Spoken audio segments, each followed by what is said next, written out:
Welcome to the Neen Valley Role-Playing Association, a group of friends who like to play RPGs, role-playing games, and try and have fun.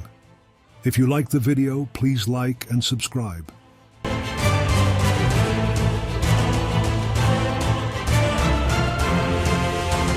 We now have a merch store for our USA listeners. It can be found at www.bonfire.com/store. We will put a full link into the description below. Thank you for your support.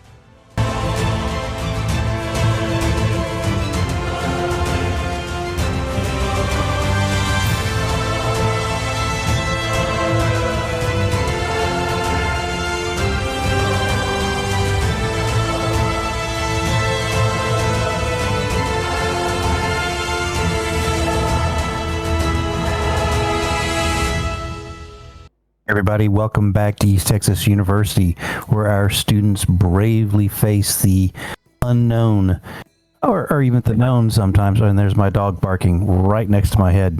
That's nice and terrifying for everyone. What I'd like to do is, as we always do, is start out with some quick card draws for our characters to see what neat things they can bend fate with tonight. I'm once again been shuffling the cards. We'll cut them, and then fish. You have upside down. Unexpected insight. Your hero may affect a creature with any of her attacks regardless of invulnerabilities. And it says, wait, I read something about this. So if, say, you're fighting something that's invulnerable to X, Y, or Z, electricity, you could still affect it because you use this card. All right, Andy, using your name, Turncoat. Your hero somehow convinces or bribes a foe to perform a small favor, such as helping the hero escape, revealing the location of the boss, etc. How much are they paying you? And then Christine, so for Grace, you're going to draw hidden... I'm not going to do that to you. No, I am not going to do hidden stash. No, go on, it's fine. Here we go. You're going to get second wind. Your hero instantly recovers up to 2 wounds and all fatigue sustained in the combat. Could have used that last week. Unshaken. Like that? I should have had that last week. That would have been a little more handy last week, probably. Yes, that's for sure. All right. So with that, what I'd like to do is, I see you guys have loaded your bennies. Some of you guys did not burn your extra benny that you got for warping of the game.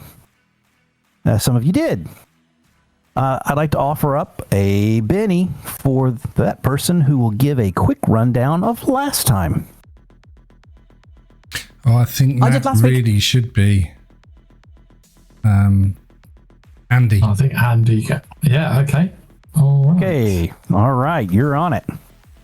Okay. All right. Where are we?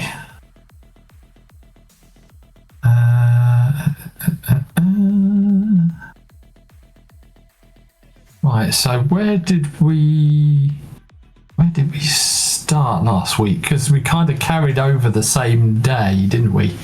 Yes. Just thinking, what was the first thing we did? I Christine, you want to help him? Right. Okay. You were unconscious.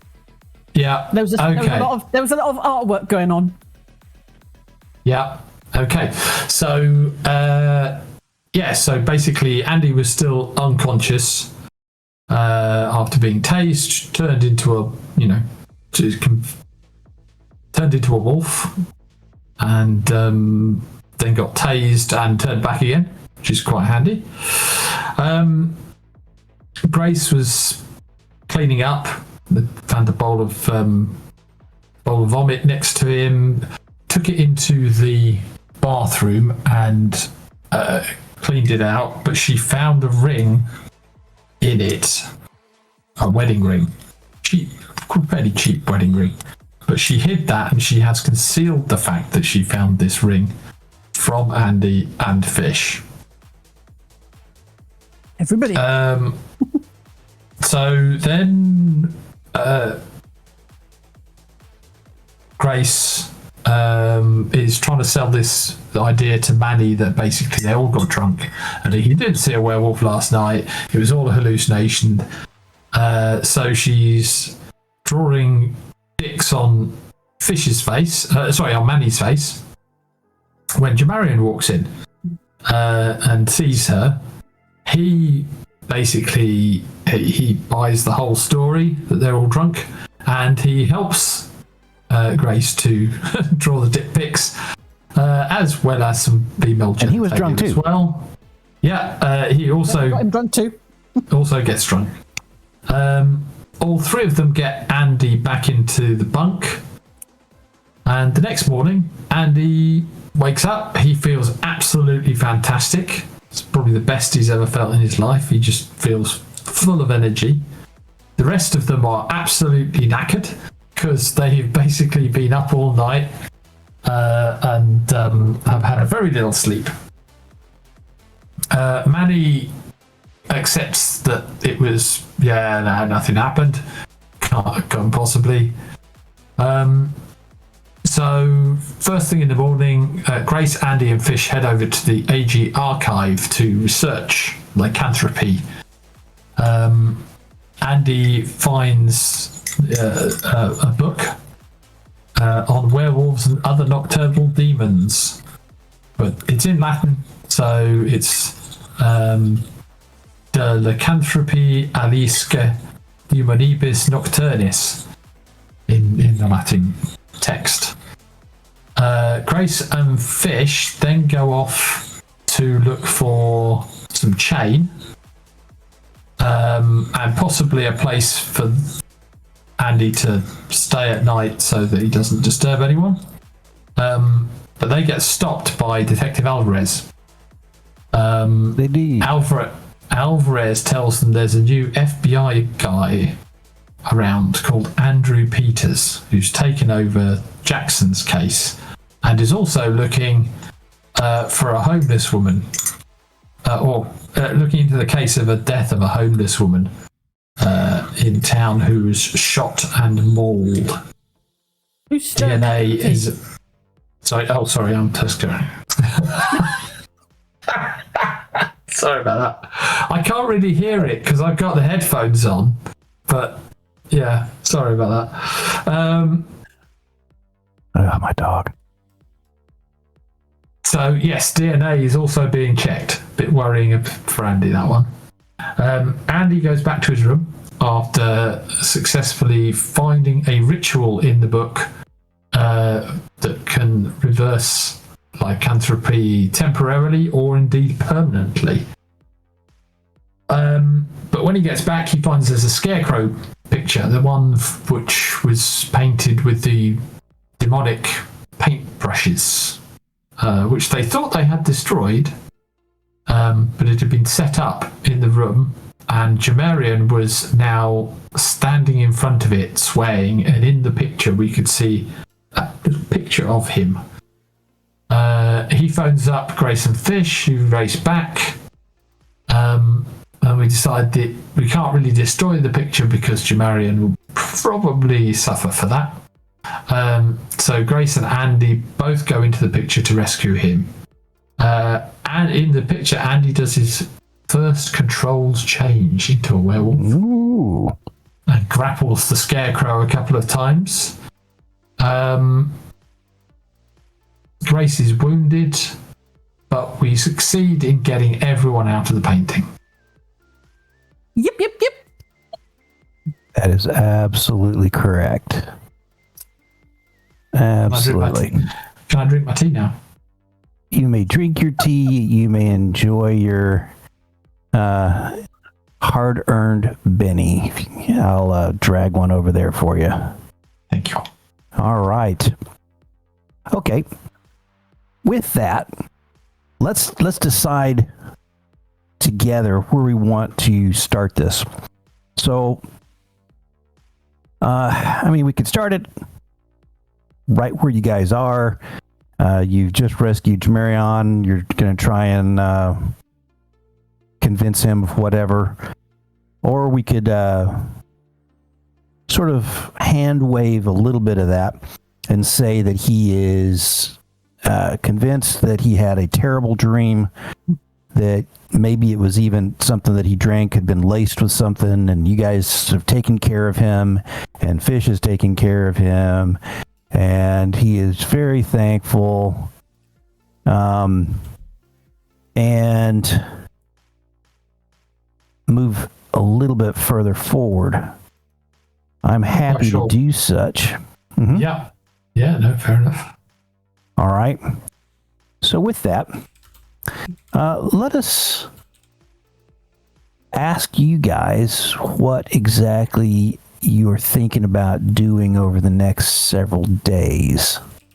I just like some ideas of what your plans were, so when I do destroy them, I can take great pleasure in knowing that I've messed up your hard things planned. We've got to do. We've got to find a secure place for Andy to transform if necessary. We have got to sort out dead man's letters. We need some way of basically ensuring our safety if we can. So I think we need dead man's letters that will automatically go out if they don't hear from us within 24 hours. Our way of ensuring that we can make people who we don't want to interfere with us to back off if we can. I think we need to try and get some funding from somewhere. We also need to try and find out if we can get some security from our own contacts. Now, I'm sitting there wondering, any chance Grandmama might happen to know royalty or something like that, something we can use as a threat ourselves. Man. By any chance, is Uncle George a member of MI5 or something? Something we can use. So yeah, I'm looking at Fish here for his connections to see if he's got anybody in the background that can help us out here. So I will tell you one thing that I had meant to tell you. On this, when you guys did query Marion about his artistic find, he says that he found it. Seemed to just almost be calling him. But obviously it scared him, because then later on he has a nightmare about it. But it was simply in a dumpster in Pine Box. He had gone to get himself a haircut. And he, by the way, has a pretty bad haircut. It's not a bowl, but it's not the best haircut he's ever had. I wonder where I he recognise was that to get barber's that style. haircut. Yeah. And so anyway, shop, was he? Well, he wasn't at the pawn shop when asked, but he was somewhere near it. That's for sure. Mm-hmm. And that happened. We did destroy there. I believe we destroyed the painting, and then we dumped it, didn't we, in outside somewhere. And I'm not letting Anthony's. I can't remember. Yeah, I think we burnt it, stabbed it, mutilated it. But I think ultimately we ended up burning it, and I think we then put it in like a dumpster or something like that, because we didn't want her to get hold of it again. But I'm not too sure. I'll bow down to Christine's knowledge as the writer of legends, the keeper of legends. Yes, I have no clue. I don't know. We just said that we destroyed it. So how we destroyed it? I don't know if we. And I think that's as good a scenario as any, that we basically thought we destroyed it and threw it in the dumpster. Yeah, I'm pretty sure sounds pretty logical. We didn't just throw it in the bin and intact. I would imagine knives were involved. I think there was burning, because we were burning the paintbrushes over the gas hob, so we probably did burn a fair bit of it. I would have said we burnt it, yeah. At least in my mind, you guys burned it, because that just seemed like the sort of quasi-logical thing for you guys to do. Yeah. Just knock it out. But so I just wanted to add that salient point in case you guys were making conclusions on the provenance of said image. All right. Yeah.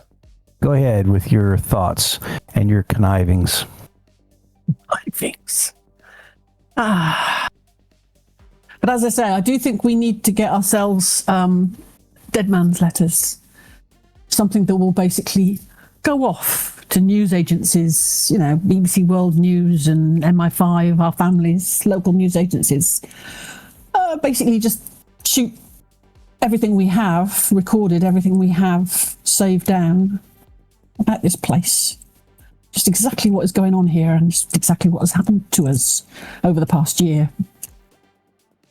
Because we are definitely under threat at the moment, as far as I'm concerned. If we've now got Alvarez telling us that he can't protect us, we've got to clean up our own messes. Yeah, it was a little bit disconcerting, wasn't it? Yeah, definitely. That was very disconcerting. And the fact that this FBI agent has got a file on us. What have we ever done? He's got a file on us on his desk. Well, anything unexplained has come back, and we've always been there. So yeah, we mysteriously arrived out of nowhere. Yeah. Are we like those arsonists that hang around to see the dirty work? You know, I can understand it from a certain point of view, but you know, unless he actually makes contact with us, yeah. I also think we need to get ourselves sorted out with. I mean, Grace is now completely paranoid that they're coming in every day and bugging our apartments. Equally, that they've got things like shotgun microphones, and if we're sitting out on a bench, they can be sitting in a car somewhere and recording our conversation. She doesn't feel safe anywhere anymore. She does not feel safe anywhere. She's going to want Nessie checked over on a very regular basis because she's convinced that's going to be bugged constantly. She's convinced her phone's going to be hacked constantly. As she said to you, she now is worried that her parents' phones are probably hacked because hers was. Therefore, they'll have connections to her family. They've already got to her sister with the fact that they've given her this semester summer internship. So she is now absolutely paranoid about how far they've inserted themselves into our histories and our backgrounds and our lives. But we need some anti-surveillance devices, I think. Definitely. And we equally need to get ourselves some devices that can do surveillance on them. If we can get a shotgun microphone, maybe we can go and sit outside the Sweetheart Foundation and send it. It's not there, is it? But there's a drug company, isn't there, somewhere? Yes. That we're looking into. The one that you guys are. You're unsure, but at least there's some suspicion that maybe a white van was could have been there, but it was parked facing the wrong direction. And then, strangely enough, they're the same ones who sponsored the science fiction internship. Yeah. So, Grace is completely paranoid. So she's thinking we need handheld RF devices ourselves. Maybe we just pinch Glenn Max permanently. I don't know, permanently alone with us, so we can check over our rooms. Because every time you leave your room to go to classes, when you come back, have they been in there? You don't know. So she's paranoid. She's absolutely paranoid. So to be honest, the sooner we can get out of here and to a place that we can set up ourselves, where we can put in place our own surveillance devices, so that they can, should they be tripped, we'll then know that somebody's been in there. We need to do something. Anyway, there's where Grace stands. There you go. That's what Grace is thinking. So we need to get a Faraday cage built so that fish can get access to laptops, phones, etc. without. Okay. If you'll let me push the time frame forward by multiple days, like 3-4 days, then that can already be accomplished. Okay. Yeah. All right. So And we can also clean them out. hand wave some other stuff. Yeah, absolutely. You can work inside that Faraday cage, and I will say with a hard success. Jeez, I am reading way too many things. I've been trying to plot a Halloween Call of Cthulhu thing, and so yes, you're going to need a hard success for that. No, you're going to need a raise. Yeah. Yes. So that's going to be hacking with a raise.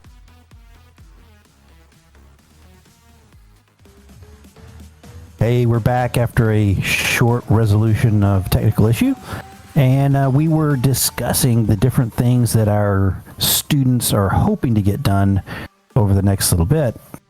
We've determined that there is a Faraday cage that's been made, and we have asked that Fish provide us a hacking roll, and he's going to need a raise, and he's going to have to make this roll for each phone. And any failures, I will warn him ahead of time, may leave evidence of that he's gone after the problems. Once again, I'm using Hollywood terms for hacking, like tripwires and things like this, because I am not a cyber specialist. Instead, I will hand wave big hand, little map. It's over here. And it's exciting that way. So. Okay. And Fish is rubbing the back of his head. So, Andy doesn't have his smartphone. So that won't be rolled for. So it's literally Grace's and mine. Yes. What about our laptops? I think you can build a cage big enough for that if you'd like. I'm thinking, yes. Well, I mean, the whole thing is that somebody's got to actually be in the cage. Whilst you can just reach your hands in. Yeah. Okay. It's just not letting the radiation, nothing's coming out of it. Yeah, okay. Which case, probably implies that it's, anyway. Okay. That's fine. You can reach in. Right, so I'll need everyone's laptops, assuming that everybody's laptops are also compromised. So that would be 3. You'll find out. So that would be 5 hacking rolls to see if they're compromised. So here's what we'll do, because that almost guarantees some serious failures and a lot of Benny burning. Because anytime that you're going to make a person go double jeopardy, triple jeopardy, it gets a bit bad. What I'll do is I need two rolls, one for the phones, one for the computers. All right, that is not a raise for the phones. I'm wondering whether once he's succeeded once, he then knows what. That's sort of how. That's a great way of doing that, Pete, and that explains why I said 2 rolls instead of. Yeah. Yeah. So I should have thought of that as a great reason. What I'll say is, you can spend a penny on that one. Wait, yeah. Hang on. What, do an assistance? I've got no hacking skills. That's exactly right. What could you do instead? What's something that you could do that is something that you're really good at that we can justify so that we can use these well, I'm these good rules. at research. There we go. Why didn't Fish put you doing some research on, let's say, on the Faraday cage itself that he put together? Okay. So why don't you just give me a roll, and if you get a success, it'll be a +1 for him on both his rolls, because it's the cage. There we go. So you will get a +1, and we can post. You got a 7 on the last one. Yeah. So that Faraday cage is giving you a +1. Because yeah, so the 7's still like not a raise, is it? So No. Just misses it. Okay, so I am going to have to spend Le Benet. That's fine. Let's hope that this roll is going to do good. Nope. It didn't. This is getting scary. That's a 6. Another Benny. Come on, where's that exploding die? Yep. Where's that exploding die? Come on. There we There go. you go. That's me, there 8. we go. That's an 8. There it is. Okay. So you then, you rip out all the badness in the foams. Yeah. It's and gone. Then Actually, and yeah, if you had gotten even another raise, I might have let you. No. well, I mean, the wild dice has succeeded, but it's not a raise. Nope. So I need a raise on the laptops as well. Oh yeah, you do. Okay, so there's another Benny.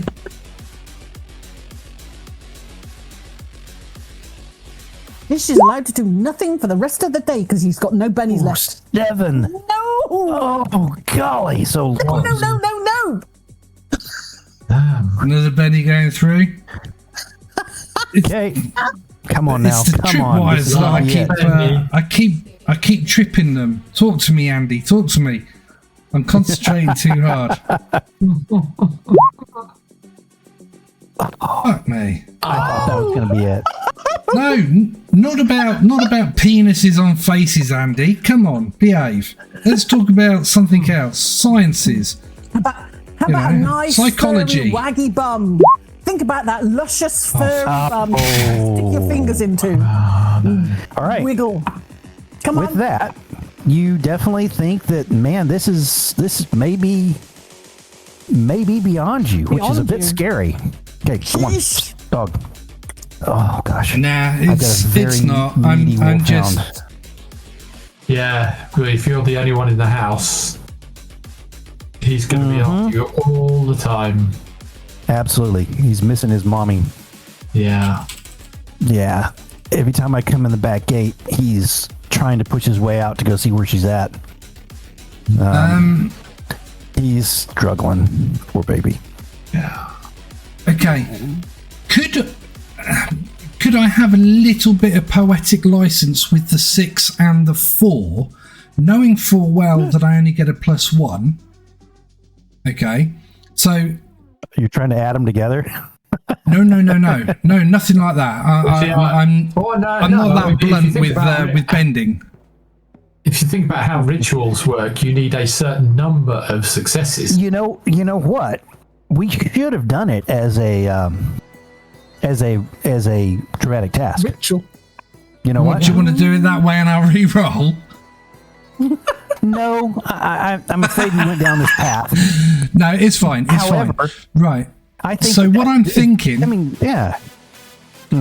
So what I'm thinking, right, is I hand Gracie her laptop back. I hand Gracie her phone back, and I pocket my phone, and I hand Andy and Gracie their laptops back, and I say to him, look, I know how to do it. I'm nearly there, okay? But I think that they need to be able to see what we're up to.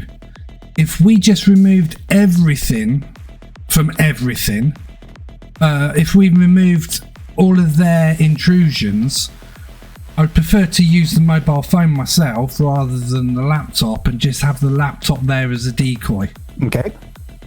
So, absolutely, I could say in this situation with your basic successes that you removed certain things, but you left things that were going to be really difficult and might give you away, knowing that you'll come back at those another time. Yeah. Fair enough? And I'll tell them what they'll be able to see without doing more themselves. Okay. Now, without metagaming too much, please tell me, do you normally have it set up where your phones are in communication with your laptop? No. When you pull the laptops back out, I'm just wondering if you sync your emails, or you sync different things, or you Bluetooth automatically. The first thing we did was would have been to disable Bluetooth and Wi-Fi and put everything in airline.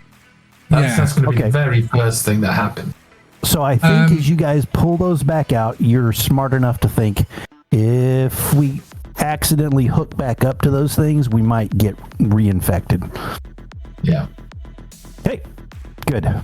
But could I, now that we've pulled them out, could I put something, especially on the phones, could I put something in place to stop the infections and the intrusive softwares from going back on the phones? You may roll what will eventually be a you just let me know whether I succeeded or not. No, here's what it is. It will be 10. Okay. Why didn't you come up fucking 10. 6 rolls ago? Okay.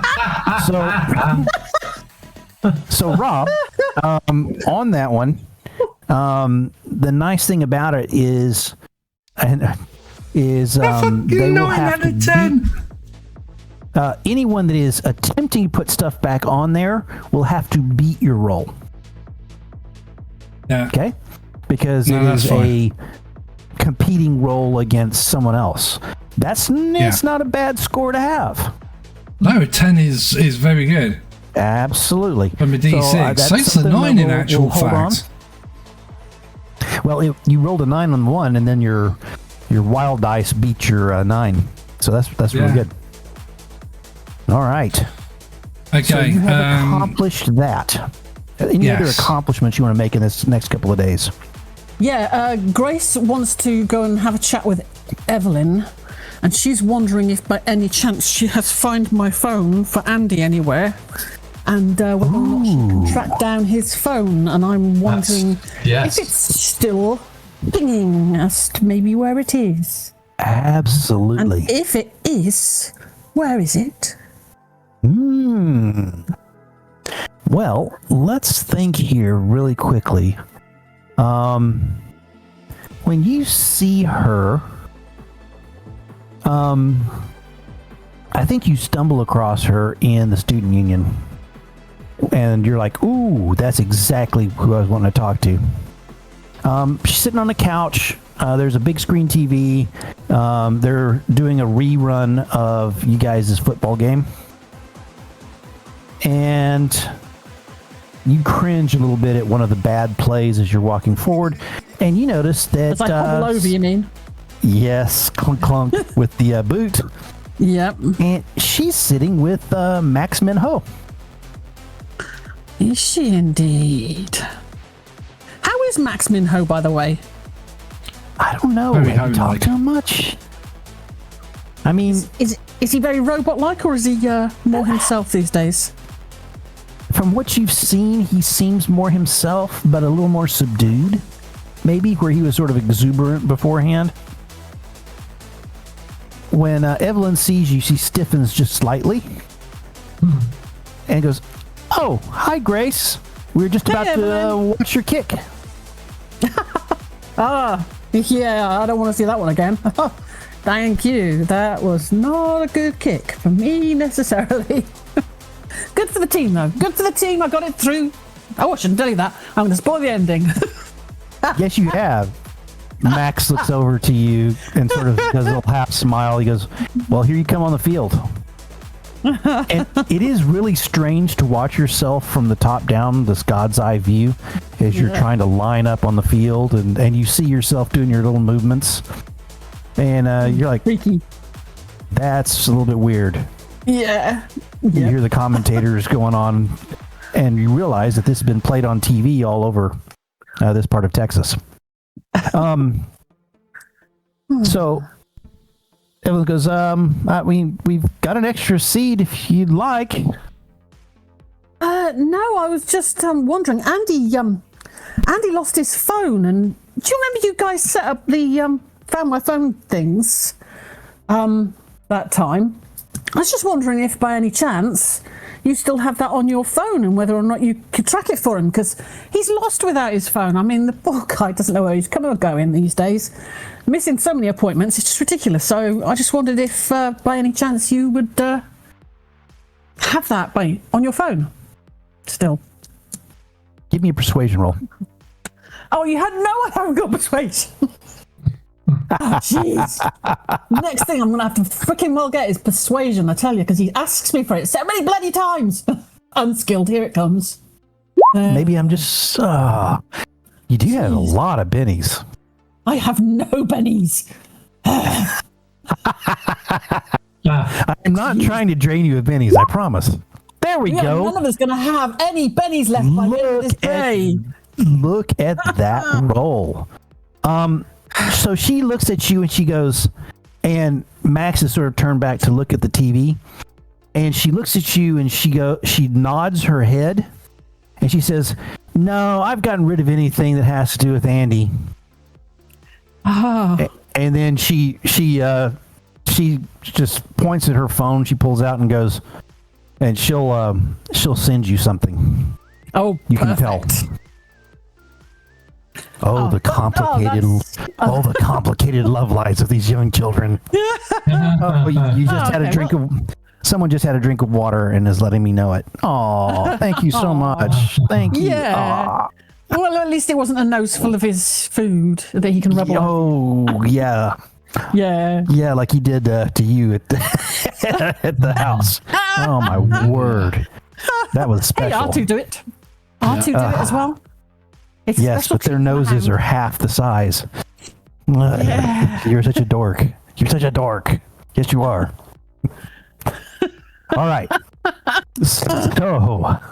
Anyway, so yes. Okay, so you will get a location sent to you sometime in the near future once your GM thinks hard about where he would really like to have that phone. Because maybe he was unprepared for that and is now stalling. But would never tell you because that would be like showing his hand. Okay. Get there. Is there any chance? That was 4 plus 4. Kind of a brief flashback. -2. If we can have a brief flashback, 14, Christine. I know. That's what I'm doing. That's what I'm saying. How many 4s I got? Wow. Sorry. Yeah. I'm Okay. talking. So Flashback. obviously, Fish has given Grace her phone and laptop and whatnot, and we know. I know that Grace is going to ask Evelyn if about the Find My. So I ask, I ask Grace to try and get as much information from Evelyn's phone with reference to Andy's phone, because it'll be tracked somehow, and there might be an what do you call it, an IMI number or something like that, that's specific to Andy's phone. So maybe we can then start tracking it, because where it is now might be different to where it might be in a day's time. So I'm not going to make you do any rolls or anything like that. I really don't think that what Evelyn's going to send you is anything besides a pin that she drops on a map, because she doesn't know to go in and find IMEIs and all that other stuff. The question I have is, did you guys tell Andy about this approach and your plan to do so? Or did you sort of just gloss over that? I just saw her and I thought I'd take the opportunity to ask while I was there. So didn't tell him I was necessarily doing it. Gotcha. I remembered that was on there. Just thought it might be a nice surprise for him to get his phone back. Very Instantly good. done. Absolutely. I think that's perfect, and that way you are completely innocent of any collusion with Fish to try and get eyes and things like that, and then not tell definitely. Andy that you were approaching his ex-girlfriend like that. But let us move to any other things that you'd like to have accomplished in this time period. I mean, you are going to classes. You do remember that you're struggling with your anthropology class of the Quechua language. Ugh. With Glenn Mac, we wouldn't struggle with Glenn Mac. What are you on It's about? not Glenn Mac. Remember, you guys have a class that you don't like. All of you are taking. It's different. It's different for each of us, I believe. Mine's biology. No, you are taking one together. We are, which is the Glenn That's Mac the one you're I taking believe. together that you like. We like that one. But I don't think it's with is it with Glenn Mac or is it with a different? We'll have to take a quick look at that. Sure, it's with Glenn Mac. I wouldn't doubt it. I wouldn't doubt it. Very good. Okay. There is something that I would like to do. Okay, and it's really, really brief. Whilst my phone is in the Faraday cage, I want to check on the portal that I created in the factory distribution place. You remember I hacked in and I basically got security camera footage and whatnot to loop through, and those four license plates to be kept track of, and I want to see if I can get back into the system remotely, because I left a secret door there so I can slip on in. So is there any materials in there? Any photographs or any data in there?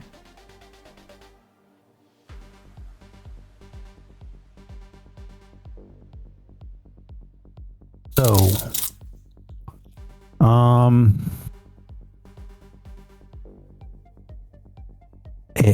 yeah, I mean, so this is sort of external to the building that you got into the cameras.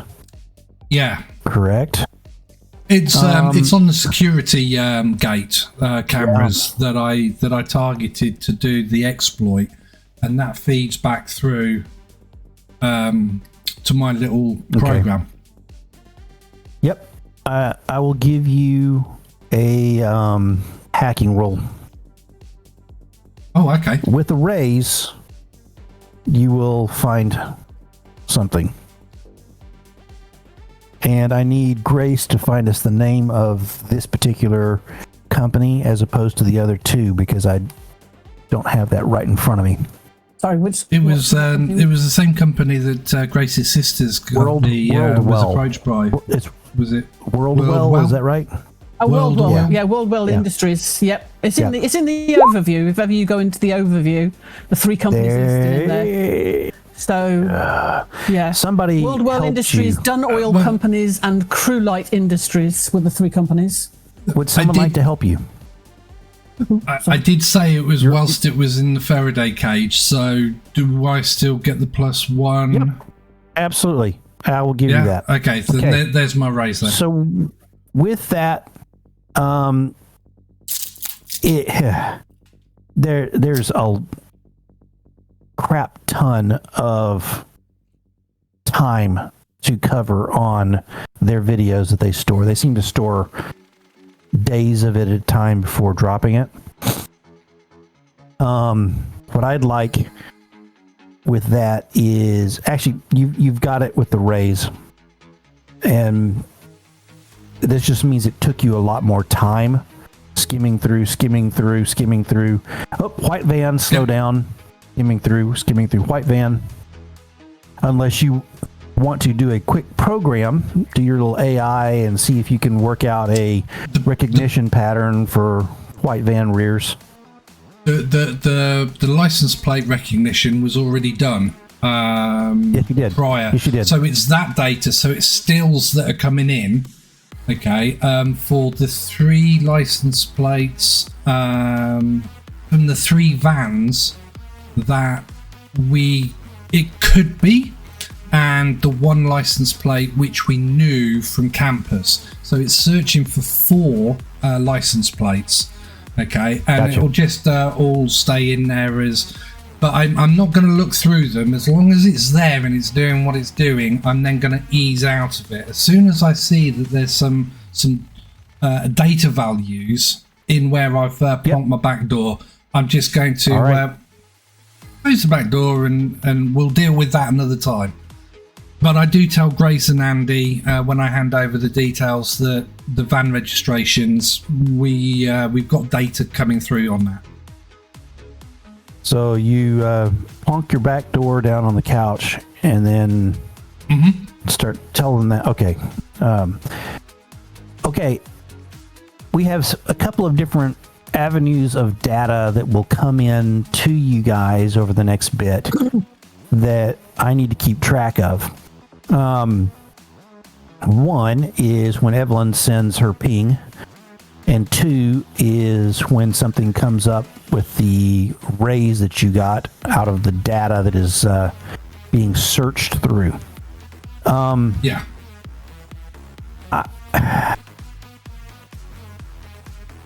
I'm going to go ahead and give you the second one, in that you're in class with the others, and it's fairly dry. You know, Glenn Mack is talking about his time with the Quechua people, and he's describing some goofy ritual, and I said goofy. Oh my word. I am not that insensitive just because it's a ritual that I don't understand and live in this day and age. Yes, it's not goofy at all. However, it is replete with symbolism, and he's describing it. Grace is taking copious notes. Andy, what are you doing? I took away your action there, Christine. Is Grace taking copious notes? She always does. Yes. I thought so. Yes. She's even written down the goofy. Yes. That's why I'm always stunned when you come and ask me to do something. It's like, I'm in the middle of writing something else. What was I doing? What do I need to do? Hey, Yes. Sorry. Copious notes, definitely. So, Andy, are you taking copious notes? Yes. Yes, Andy's a very good student. Absolutely. Yes. But he's using pen and paper these days rather than his laptop. Yes. And he knows shorthand, which Grace really wishes she knew. Is that now canon that we didn't know? Anyway, that's really cool. By the way, and then Fish, how are you approaching this class? With complete boredom. Are you taking notes? No, my computer is. I've got a little microphone pointed towards the front, and I've just got it on dictate. So whatever gets said, including students, it basically writes it down. Professor, prior to doing that, it's copyright material unless you get permission from the professor. You can't just take a recording without getting permission. You know that. Of course, Glenn Mack gave you permission. Gotcha. So I'm just remembering something when I tried to do that in a class at one point, and was told very firmly that I needed permission. And then when I asked for permission, the guy goes, "Okay."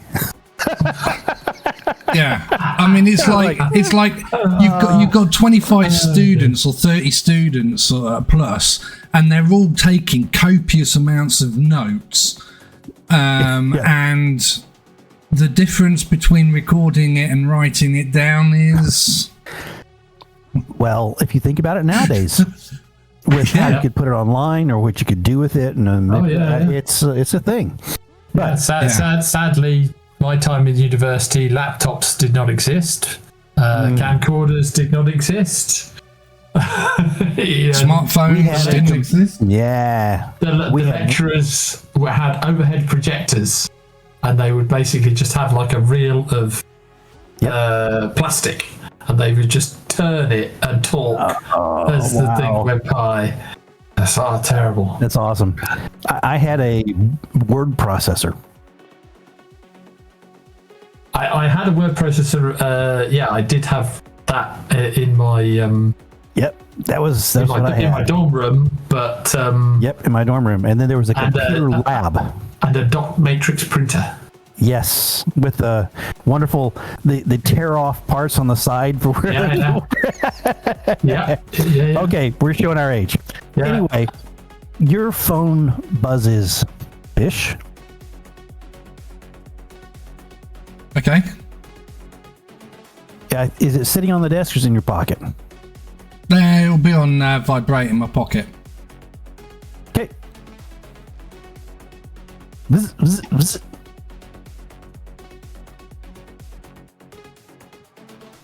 Have a look.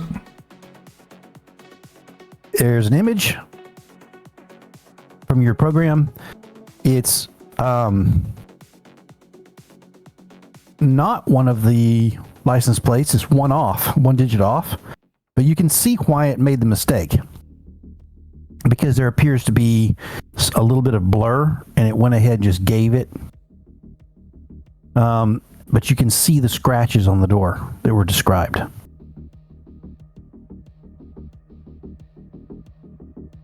Okay. And it's pulling into Worldwell Industries. Pharmaceutical. Yep. Okay. Grace is doing a raid on that tonight. So you now know that. Yeah. Okay. Okay. I'll keep hold of that for future reference. And when the class is over, I'll tell these guys.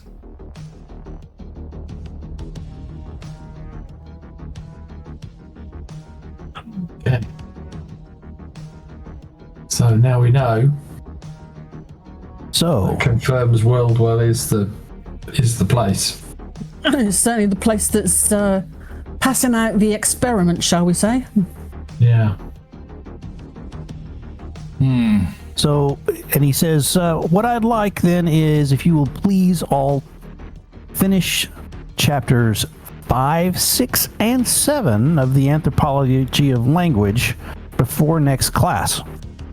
I would like you to synthesize a couple of paragraphs that show what you have learned from those pages. And give me a couple of references outside of the book that back up the conclusions that you have drawn. With that, I think, yep, we're out of time. Oh, Andy, Mr. Fish, Grace, could you please approach as you're on the way out? Okay. He wheels back behind his desk. He had been out sort of in front of the chalkboard where he could do a little bit of writing. He does have a graduate assistant who has taken over some of Jackson's pieces of helping him around the classroom, but has not done anything as far as the club. This young man, we don't have a name for him yet, and he hasn't been introduced, but many times he will take down what Glenn Mack is saying and write it across the chalkboard as well. But he sort of gathers up some of the papers on the desk, nods to you guys, and steps out of the room. The rest of the class is shuffling out, and now it's just the four of you. So, have something for you. I mean, we really haven't done any research since. He sort of looks down. Well, we just haven't done research in a while. I've got a friend in the engineering department who has let me know that there's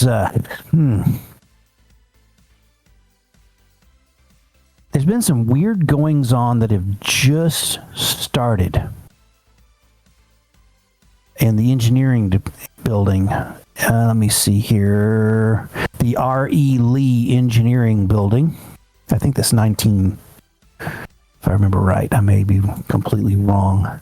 I will move you guys across. Yes. I will move you across the map. We know the building well. It's 19. We know the caretaker. Yep. And what all has happened there for you guys?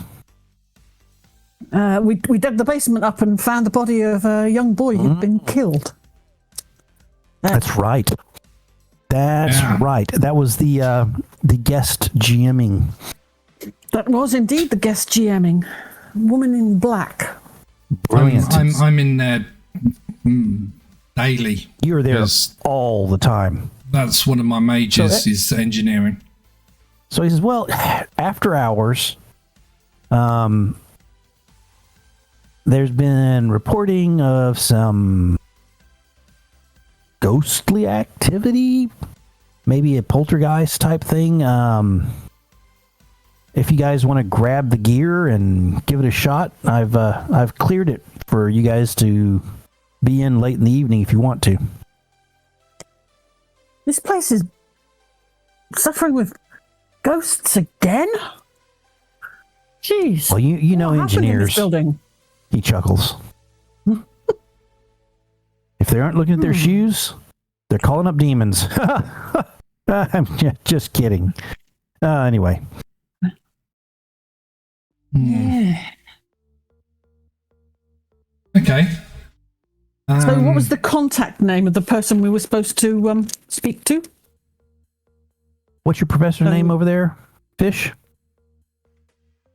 Bartholomew Butt Scratchington. Okay, we're now going to come up with a different name.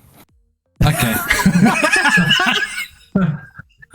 Gad, you try and empower the players to. No, seriously, asking Rob for a name.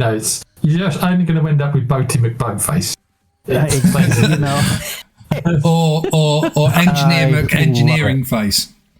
Absolutely. I think Giles is a good professor's name. Giles Redford, I think, would be an absolutely spiffing. It's almost like he's come from Texas oil well industry and he's decided to teach. Oh, doesn't I like it? that. It's Giles Redford. Yeah, and a nice tribute to the late great Robert Redford. Yes. Who starred in a film about Texas oil wells or something, didn't he? Yeah. Did he not portray the? I remember there being a film about that. I don't know if he was. Yeah, I thought he played the guy who put the fires out and what have you on the oil wells in Texas. John Wayne did. Was that John Wayne? John Wayne one. Yeah, I know the difference between Wayne and Redford. This would be fun for you to pull apart later. Christine. But yeah, no, Giles Redford. I think that's a cracking engineer professor's name. Giles Redford. Okay. Yeah. And he's a nice bloke as well. There is literally no one in the United States named Giles, but I'm happy to go with it because it's a very antique name. I think. I think it could be worse. When I tell you, he's actually Canadian French. Wealthy family. Yep. Oh, yeah, sure. Because Redford is, and yes, absolutely. And he speaks with a French accent, and I'll work on that. Okay. So, sorry, just to interrupt. Fact check, please. The film Hellfighters, based on Red Adair, it was John Wayne. John Wayne. Yep, I've just touched it too. You've also got Deepwater Horizon. Dear God, we cannot get you to pull yourselves off. Oh no, Deepwater Horizon was Mark Wahlberg. Yeah, it was. Okay. A red rag to a bull. Okay, we are that was John Wayne as well. We're moving forward with the game now. Norwegian disaster film.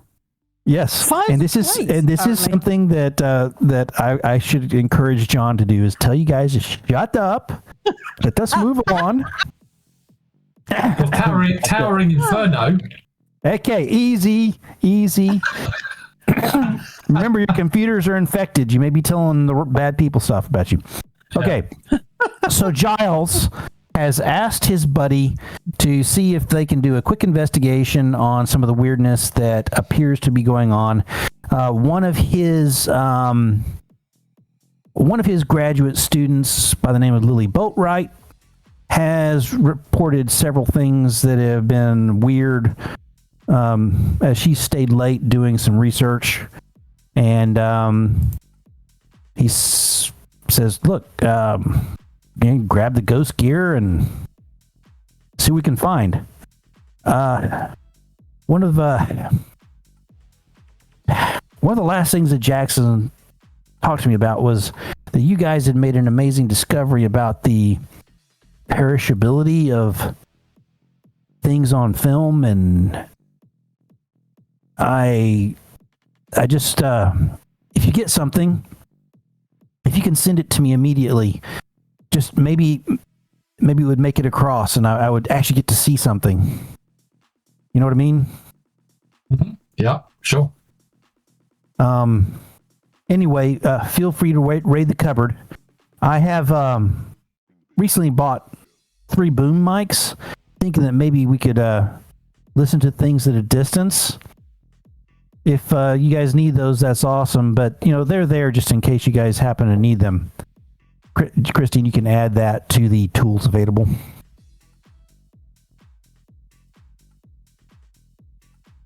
I say boom mics. It's, I don't think that's the exact right word for it. But I came up with shotgun mics. I have to admit, mic. the long, thin ones. Yeah, that you can point something. Yeah. Yeah, and you have got ones which are sort of called I don't know. They've got little radar sort of devices on, sort of aiming. Yep. So radar thingies. So these are some shotgun mics that he picked up for a song because they were on sale on eBay, and they appear to work. Okay. Prof. Yes. Is this about the class?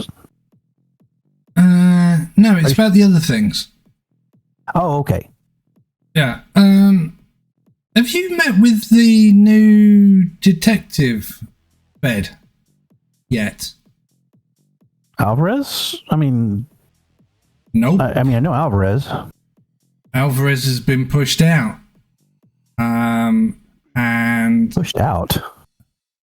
Yeah. There's a new guy there's a new sheriff in town, apparently. Peter something or other. What was his name, Andy? Andrew Peters. Andrew Peters, yeah. Oh, that's the one, yeah. Andrew Peters. And apparently he's a Fed. And he's taken Alvarez over. Mentioned him. Yeah, and he's taken a very large interest into all the crap that we 3 have uncovered since being here. So I was just wondering, have you met with him? Is he amenable, or is he a stickler? You have. Actually, I have. So I received words of some wisdom? questions. Appears to be a straight shooter. Appears to be shooting for the truth and trying to do the right thing.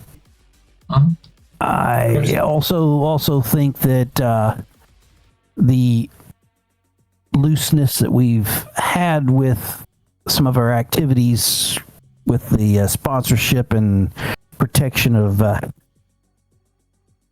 Agent Alvarez is Detective Alvarez is at a little bit of a risk. This guy appears a bit by the book. He wanted to know particularly about our little ghost hunting stuff and our ad online, and took some copious notes.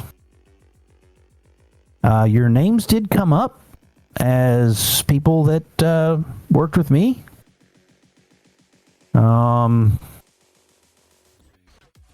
I don't know if I got much else to say. It says, but I do have one problem. And he looks across and he says, Fish, the servo right down here on just above my electric tire. Can you take a quick look at that? Now? Yeah, sure. Anything for you, Prof. Okay, he winks at Christine and Pete and Andy. Okay. Okay. Have a look for any hidden missives or anything. Just in case the room's blocked. Andy will engage him in small talk about his where he's been. So you lean in tight to the base of his chair where he's sitting. And he farts. No, go on. Yeah. Oh, pardon me. He falls for it every time.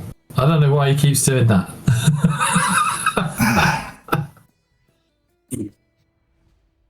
Anyway, let's just say I miss Jackson. Mr. Mac. I miss you had chili con carne last night, didn't you?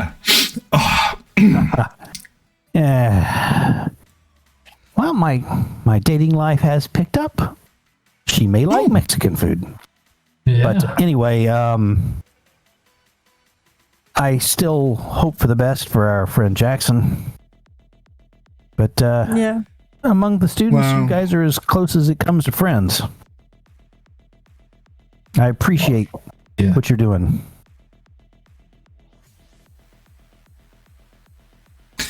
Fish, my only fear. Can you check right? No, just joking. No, I checked the other one as well. Don't worry. No.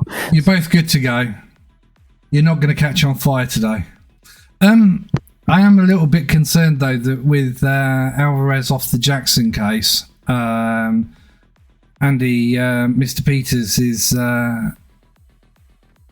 not going to pull any speed to try and find Jackson. So, let me think how to say this.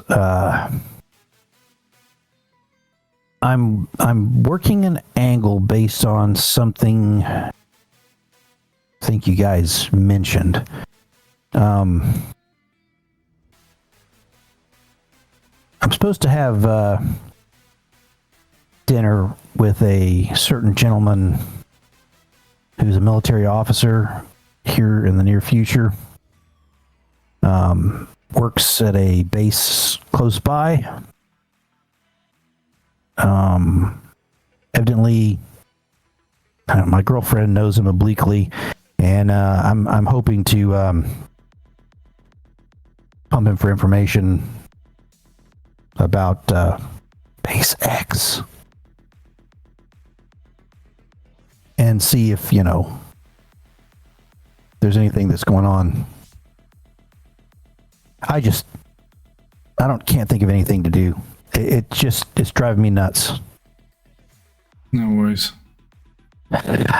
Well, anything comes up with reference to Mr. FBI, then please, let us know.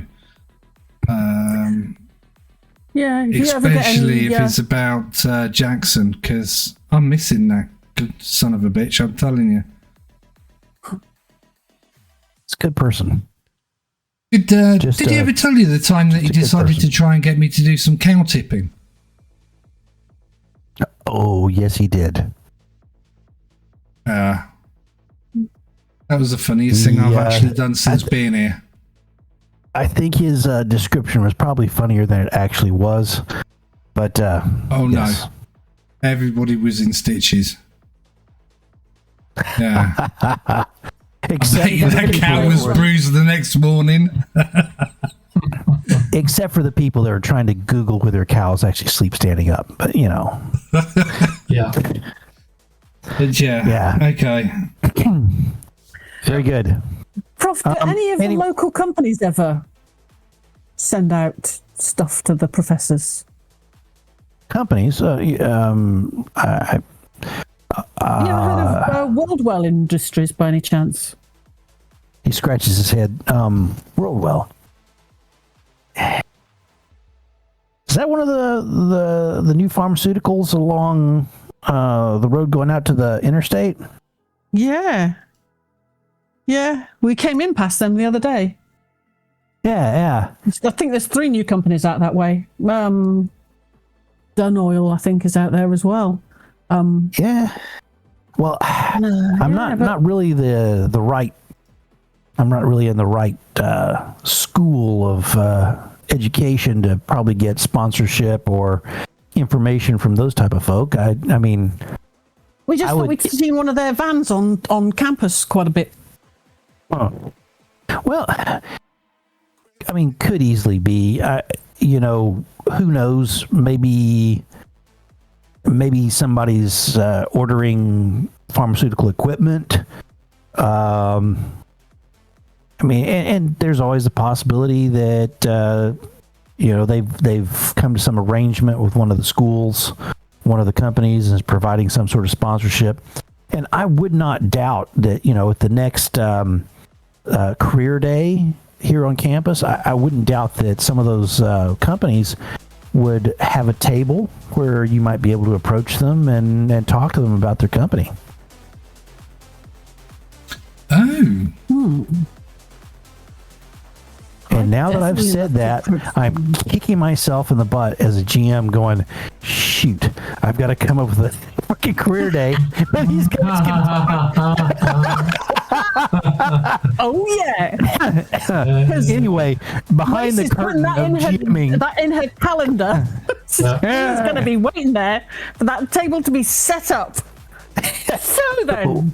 Once again, behind the curtain, behind the magical curtain of being a GM, sometimes you say things and go, huh, that was cool. Shit.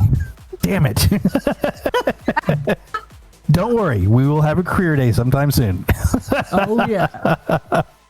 Very good. So did Fish find anything in the chair? No, it was all a bad practical joke to make a farting noise with his mouth when Fish bent over. Oh, is that what it was? Okay. Yeah. Which is a little out of character. It is, yeah. I thought maybe he had some information. He thought he was being bugged maybe, and he wanted to pass on a message to us. I mean, the actual action was a little out of character. He did follow it on with the mention of missing Jackson and you guys being close to friends. And you sort of go, well, maybe that was one of his, like, not just being the professor moments or something. But yeah, it was a lot of character. However, it was really funny when Fish jerked his head up when the fart noise came. But, anyway, he said he's starting to use his little hand device to move the electric's wheelchair towards the door. He says, anyway, here. I had been meaning to give this to you guys. And he stops it.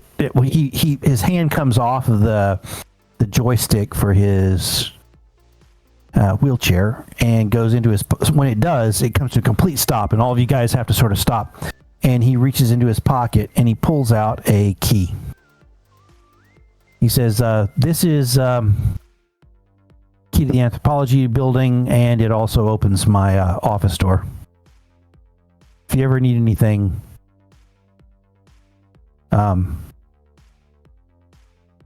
You guys do what you need to do.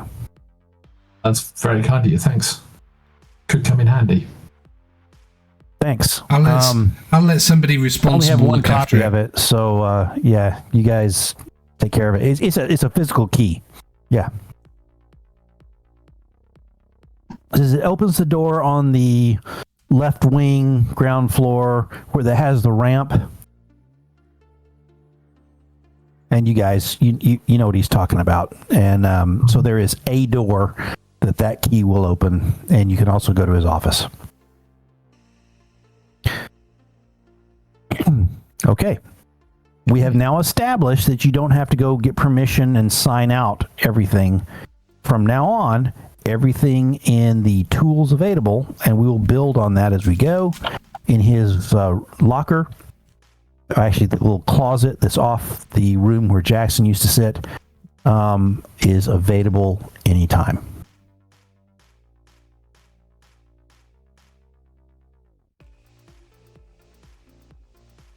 Okay. Wondering if he's got any laser pointers in there, like laser pens for whiteboards and things like that, because I could strap those to our tasers.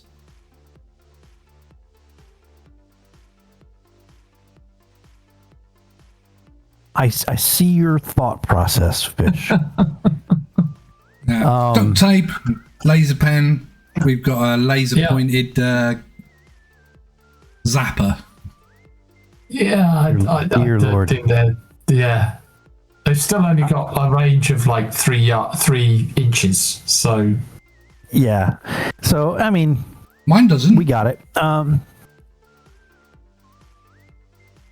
are you talking about, Fish? Mine's got range of a taser is my one. one's one not the personal one. It can go up to four spaces. No, I think it's 1, 2, 3, isn't it? I think it is it's 1, 2, 4. You sure? Yeah, my stun guns are 1, 2, 4. Oh, so it doubles each time?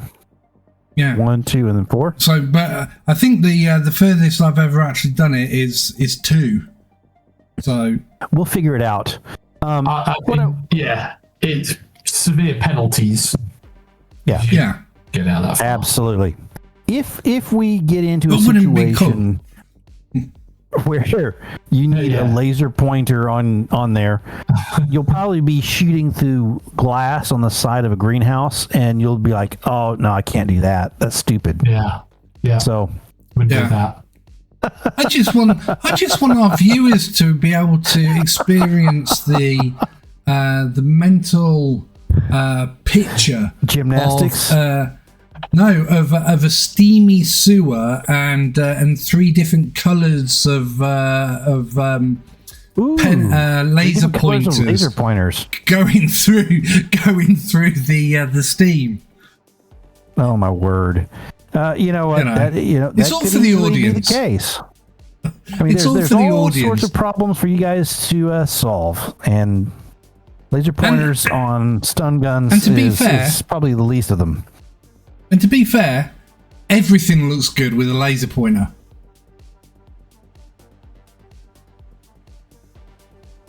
I'm going through that. The Venus de Milo. Yeah, actually, you know what? You're probably right. I mean, strap a laser pointer to that silly sculpture with no arms and head. That'd be freaking cool. So, I mean, I'm telling you. I can't argue with your logic, Fish. It is brilliant. So let us move past this digression and instead focus on what do you guys wish to do with this information and this offer of something to do for Glenn Mack. Yeah. I mean, you don't have to do this. There are plenty of other things that you can do. I mean, we just found out about the Worldwell van connection. Yeah. You could go pursue that. Yeah. Do we want to break in there? I think that's an evening thing. Well, so's the ghost hunting. So Yeah, it is. I think I And by the way- prefer to take on a ghost rather than people. Be fair. well, yeah. I mean, I can go either way. I'm happy. yeah. Don't think you're letting the GM off the hook or something. I mean, Andy, I'll be the honest thing- with you.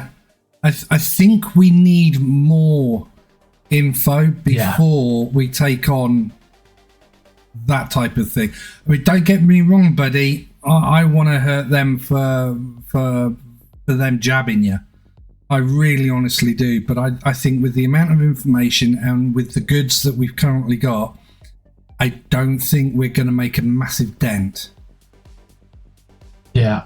I think, to be honest, the thing we've not mentioned it. The thing Andy has been doing, he's been getting hold of all the components for a demon banishing ritual. Oh, Because we said at the end of last session yeah. that we're going to try and banish the demon in this painting. Yep. Yes. So I think we've had the painting stored away somewhere Yes. out of the way. Yes.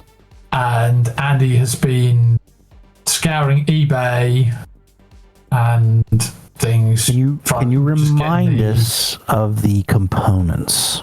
Yes. Okay, so hang a second. I think we came up with that, or you came up with that, one of the two. No, you told me it was a kitten's tooth, 6 ounces of holy water, and a piece of scrimshaw. Now, isn't that to Yes. banish a demon? Yes, but that's what we think this probably is in the painting. Okay. That's I what think I it's think a this probably demonic is. piece. Demonic. Yep. Well, banish actually is anything extra worldly. It is not specifically banished for demons. So you do know from East Texas University basic rules that there is a church where you can find holy water. Oh, we got buckets of the stuff. We went there before. Absolutely. So We didn't you use it guys all. got Super that. soakers with it. So you guys have got that. That's good to go.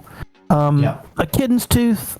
Yeah, you guys can probably figure that out through a local vet or pet store. And a piece of scrimshaw, eBay. Yes. So I'm not going to go through the whole pet store role playing, even though that could be really fun and could give us some other characters that we could come up with in the near future. But let us say that there is a Pine Box Pets. Okay. And we will. And so I'm adding these things because I know that what I'm really doing is throwing all sorts of important things that Christine has to do all this work on.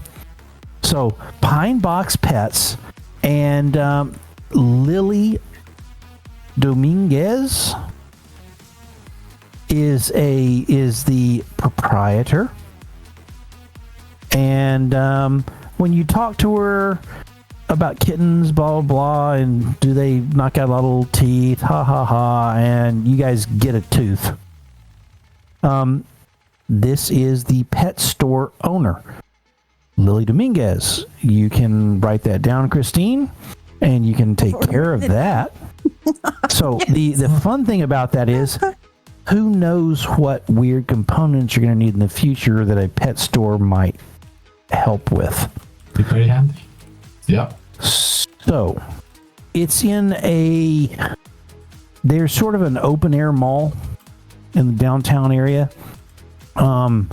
They don't really have a mall like in big cities in the US, but there's sort of several little strip mall-y things that sort of are all right together, and they call it the mall.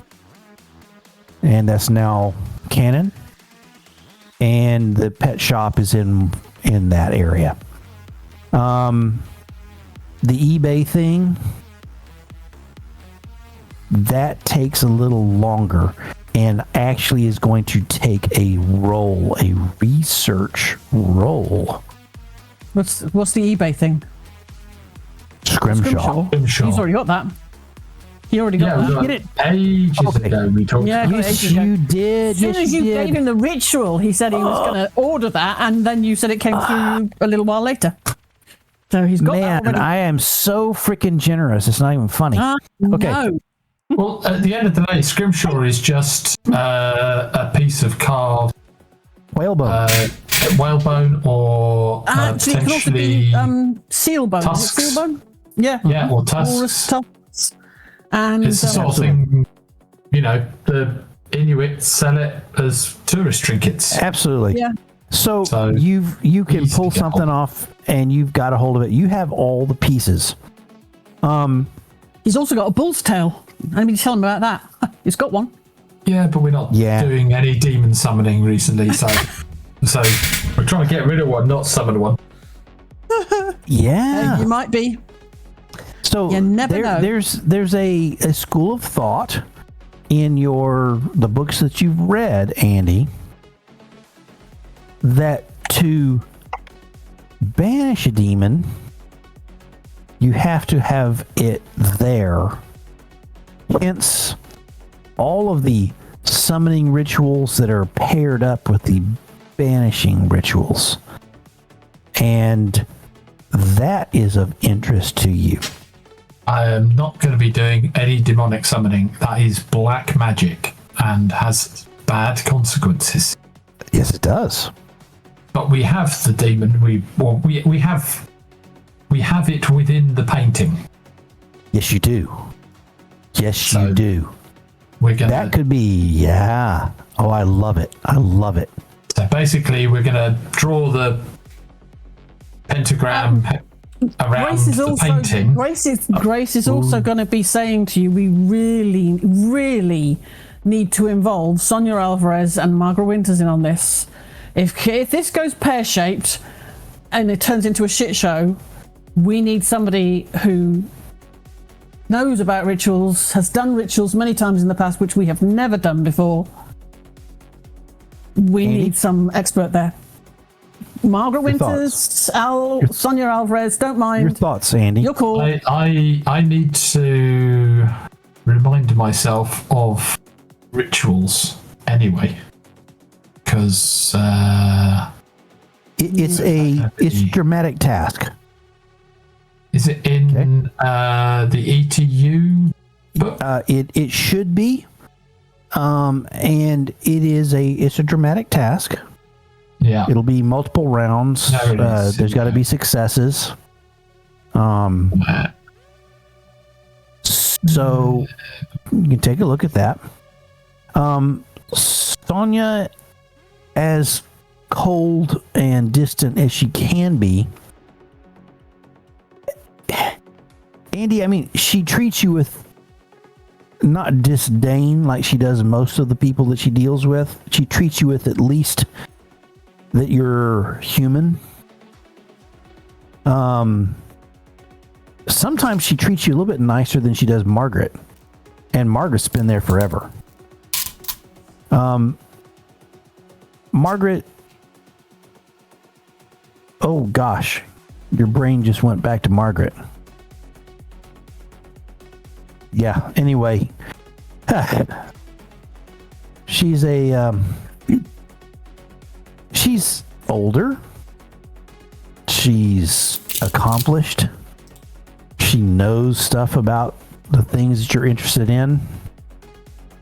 She's curvaceous and beautiful. And available. And beautiful, and your brain spins around that for a little bit, then you pull it off rapidly and to think further. Okay. What are you thinking?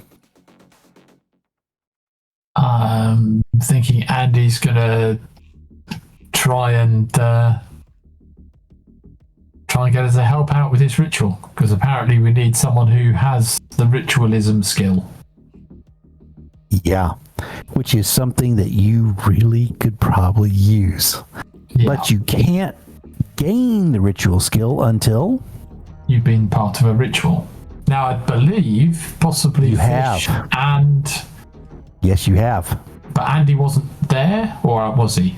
Oh no, you weren't. Holy crap, you weren't. No. Oh boy, this is important. This is important. Got it. Yeah. When you find find Margaret, she is in the library, your special library, and she is looking over a book. She's wearing a light blue dress, almost like a sundress. No, we're into autumn. It's full length, and it has little periwinkles as a pattern across it, and it comes down in a U shape across her bosom that is leaning forward across the book that she is reading as you approach her. There's ample acres of milky skin before you look up to her hair, her blonde hair, and the blue eyes that meet yours. Andy?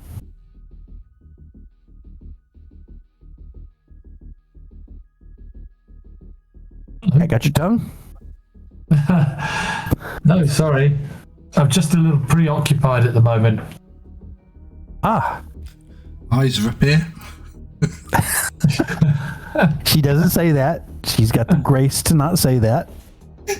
Yeah. And Pete's blushing on camera. Oh my gosh! I'm not. I'm not. Camera.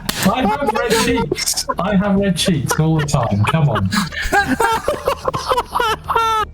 Oh my gosh! We've never done that before. Have we done that? Where we've made someone blush on camera? Oh my gosh! That's good. That's good. Very good. We'll carry on from there. Andy. Yes. So, I'm here to sort of ask about your knowledge of rituals. Oh, when Fish was here, he asked about ample tracts of land. I don't understand what he's talking about. But anyway.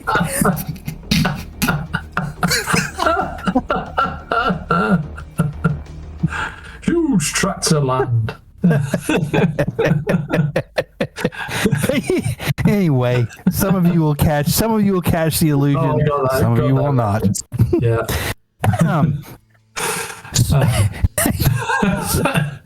God bless Monty Python. Okay. This is showing our age again. Yes, we are.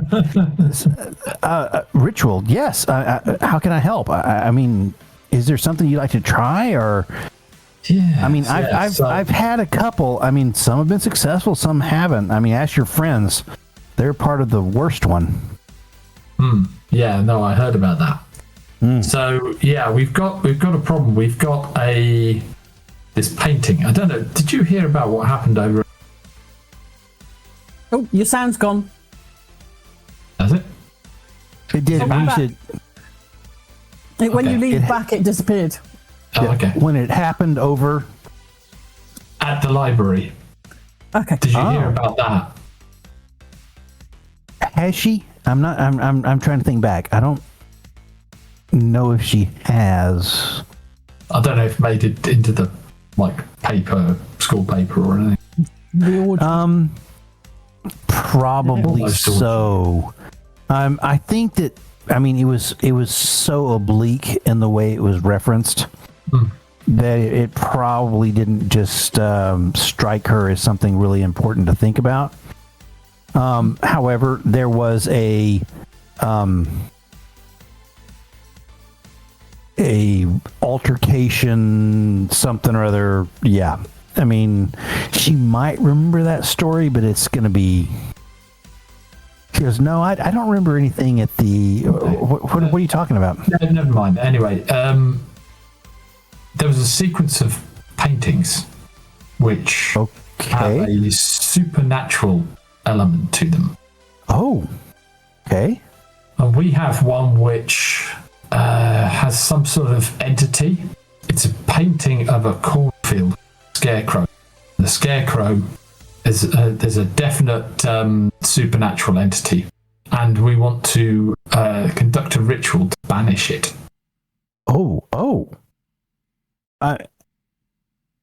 So there's a painting. None of us have ever. But none of us have ever done a ritual before, so we need someone who knows how to do it. I'd be happy to help. I have a couple of questions. I mean, this painting. How do you know that this is an entity? Oh, trust me, when you get into the presence of the painting, there's something there. Okay. If you're not careful, you can actually have your spirit sucked into the painting, where you have to try and escape from this thing. By the way, if that happens to you, go to the pole in this. Oh no, this is serious. Oh my gosh! Go to the pole. What? Go to the scarecrow's pole, and around the base of it, there's an exit. That was the only way we managed to escape. So you've been in a painting? Yeah, very strange. Oh my experience. gosh! Who was with you? Oh, it was me and Grace, and my roommate. Well, not my roommate, mine next door. I do all this research on all these crazy things, and you're just like jumping in paintings in your dorm room. Unbelievable. Oh my gosh, Andy. Yes, please bring the painting here. How amazing. Yeah, I've got the ritual and the components. We just need somewhere to conduct it. Okay, for the banishment. Got it. Yeah. We can do it down here. You've seen the cleared area that Sonia tends to use for rituals. It's pre-cleaned. So, when do you want to do this? Because I can do some pre-rituals to cleanse the area and set up the containment magic. Mm-hmm. Well, as soon as possible, really. We want to. Having this thing around is a danger to anyone nearby. And then, sort of strangely, because she never really deals with technology that you've seen, she reaches into the side of her dress, which has a pocket, awesome, and pulls out her BlackBerry. What? and then she messes around with it, and she goes. She also put a raspberry. Oh, and she goes, "I'm free tonight." That sounds good. Yeah, we can come over tonight. Show up at 10. I am going to knock out the cleansing rituals and the containment ritual, so we can just put the painting inside and then contain it, and then we'll go from there. Yeah. Okay.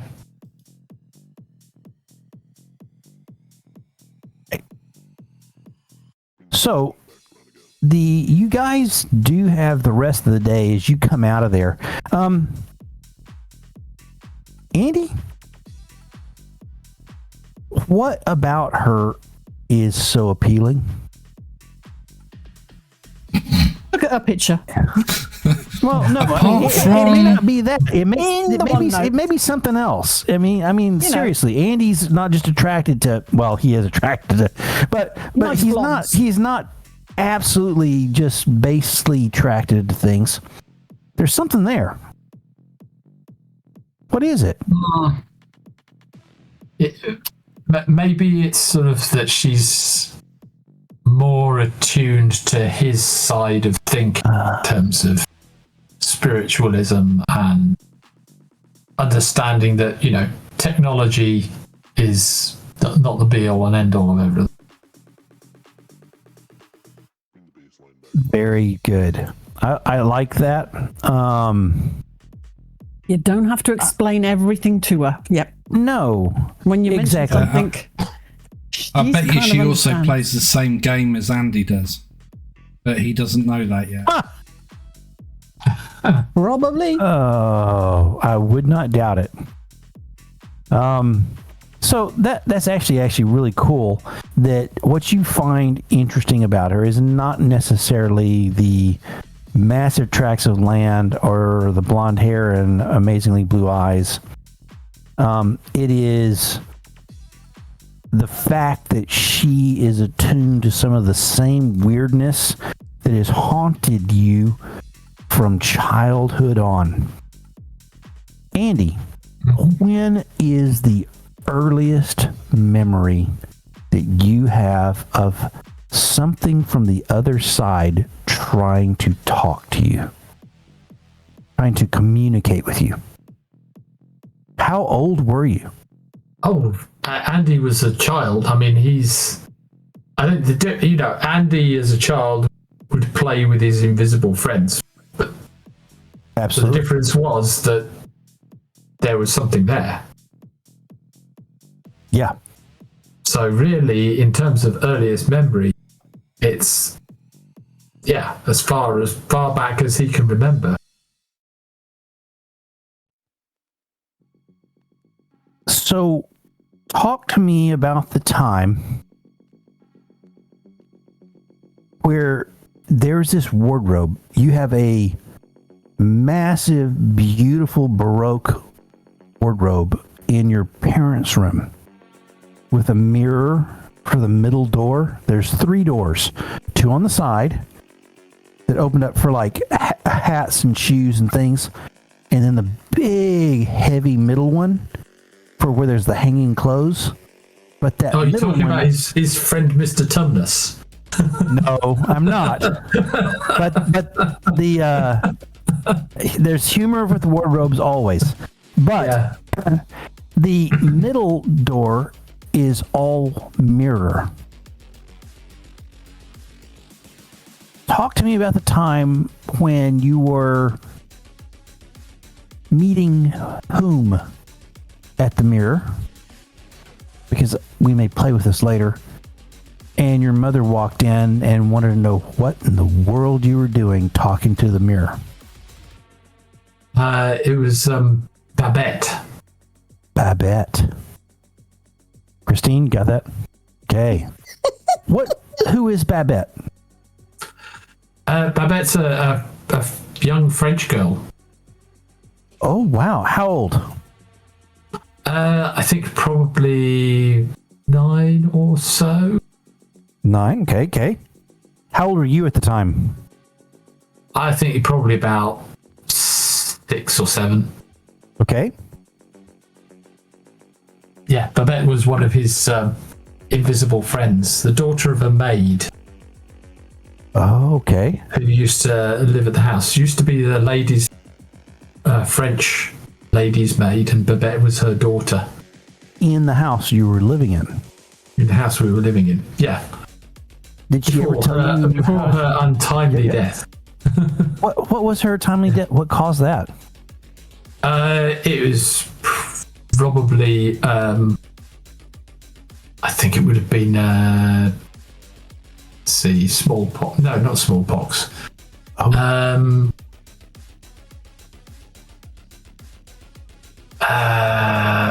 It would have been a sickness of some kind. Childhood disease, yeah. Got it. Okay. So she died and had been there for a while. So your mother walks in the room and you're sitting cross-legged on the floor, staring at the mirror, talking. What happened in that situation?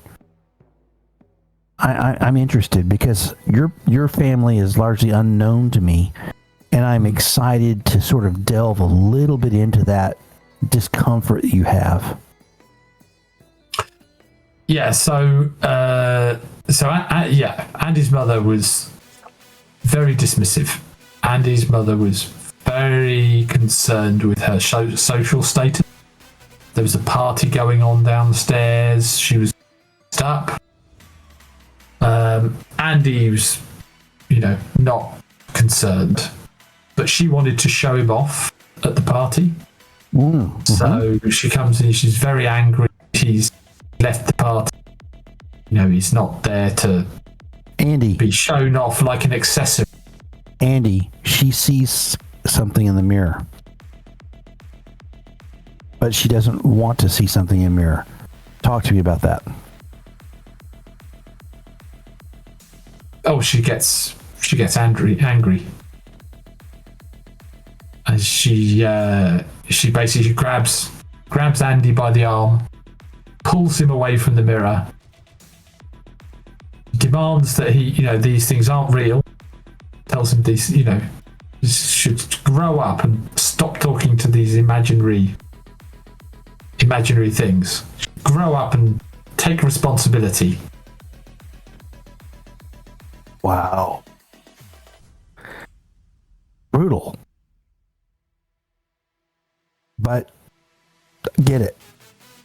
The thing is, Andy doesn't really understand in the way that, children grow up and what is around them is normal. He doesn't understand how she denies what he knows is there. So it's very confusing and difficult. Have those memories continued? They haven't faded away? Do you remember this? I think that one stands out. So, yeah. It's not that he remembers everything from when he was that age, but that one stands out because it was, very... traumatic. Traumatic for him, yeah. Yeah. Okay. I have learned some really cool things about Andy's character, and as a GM, you love this stuff because you've got a new NPC, possibly, in Babette. You have trauma that you can play upon. And you also have some neat knowledge of just the role-playing potential of this character. And I love it. I loved your description. Could every GM have players that are so willing to throw out awesome stuff like that? I mean, just brilliant. Okay. That aside, you have seen the ritual preparations that are going to go on. Do you wish to include your friends in any way, shape, or form? So how does it say here? Additional participants. Other characters can make cooperative roles by joining in the ritual. I don't know what that means. Does it help? Would it help? Yes. I mean, none of are any trained. They don't have to be trained. It's more about how they can creatively use whatever skills they've got to help. Yeah. Okay, so in other words, why not? Okay. So you approach your buddies? Mm-hmm. So, Grace and Fish. Well, we discussed that we were going to do this. You did. They know it was going to happen. Okay, then I'm going to go with my hand and say that you have discussed this with them. You have taken the canvas-covered painting. You're at the library together, and you have descended the stairs into the darkness and the night, and you can see that below,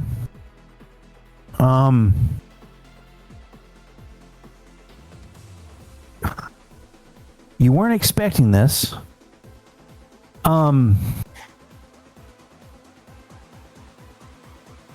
Evidently the ritual's done naked.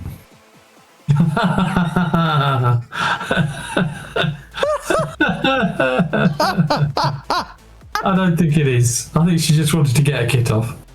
Maybe so. maybe so. But it's not done, I mean, completely. But the diaphanous robe that she has decided to wear, and you can tell that she has marked herself down with arcane symbols with some sort of paint. Not quite like the dicks that were on, other people's faces.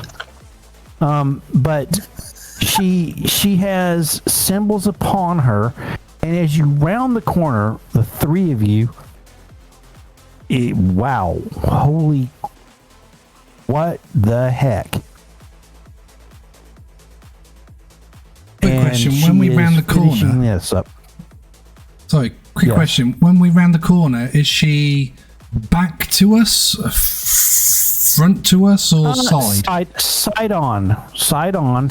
As she's doing some hand gestures, and she's got a censer, which has got smoke coming out of it, and she's doing a round circle thing. So I say to Andy, steady, bumps in the road, and I wink at him. Mm-hmm. Your cat is out of control.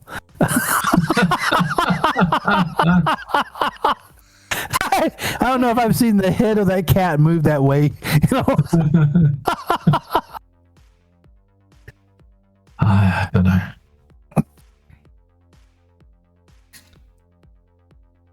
So, well, anyway, here's the painting. Where'd you want it?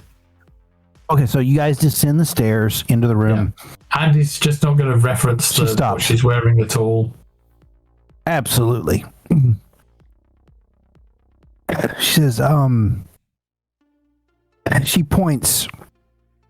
There's a gap in the circle. Just step carefully through there, place the painting inside. Okay.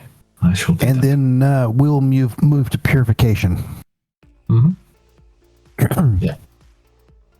So just been having a quick look. I think it takes about 10 minutes for this ritual. Because we have a casting modifier of -1 for banish.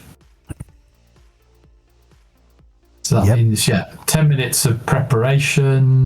Sorry, you're just talking game mechanics. Yep. 5 rounds, accumulate 5 successes type of thing. Yeah. Very good. Okay. So, and this will count as your participation in a ritual. And that's a good thing. Well, it means I can start training it up, yeah. Exactly. And that's huge. That's actually huge for the game. So, I am going to be tough on some of this. First off, at this point in the game, I'm going to give all of you a Benny.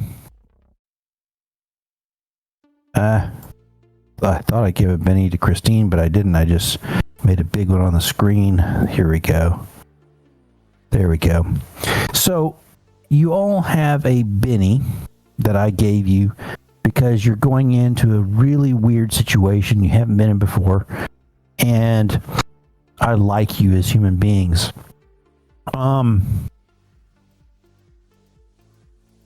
So I need I was just where I wanted to be, and then I screwed it up. Just a second. As I pause to ice the kicker.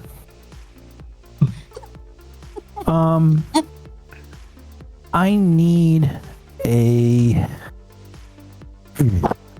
athletics roll as you are moving this painting. Who's got the painting that's trying to move it inside? Okay. Do you have anyone moving it with you? Well, if it's an athletics roll, it looks tricky. Yep. Grace might be the person to do it with. Absolutely. Our resident athlete. With our understanding of the new way we are interpreting help, if you and Grace choose to do this together, whoever is successful, and the other person's plus or minus affects them. It's a big painting, but it's not that big. Grace could carry it in by herself if you would like her to do so. It's awkward. How big is the circle? The circle she has made is about 15 feet across. Oh, okay. Substantial then. Okay. So if if we're thinking about squares, and stuff, multiple, 2.5 squares. Yeah. For Grace, the painting itself is awkward in its weight, because it. Well, let's say we're going to two of us are going to do it. Yeah. Okay. Yeah. Let's do that. Okay, and I warn you that because it's heavier than it should be. Mm-hmm. It's really heavy. Duvet's got over it. Oh, Andy! Wow. Come on now. That's a raise. Grace.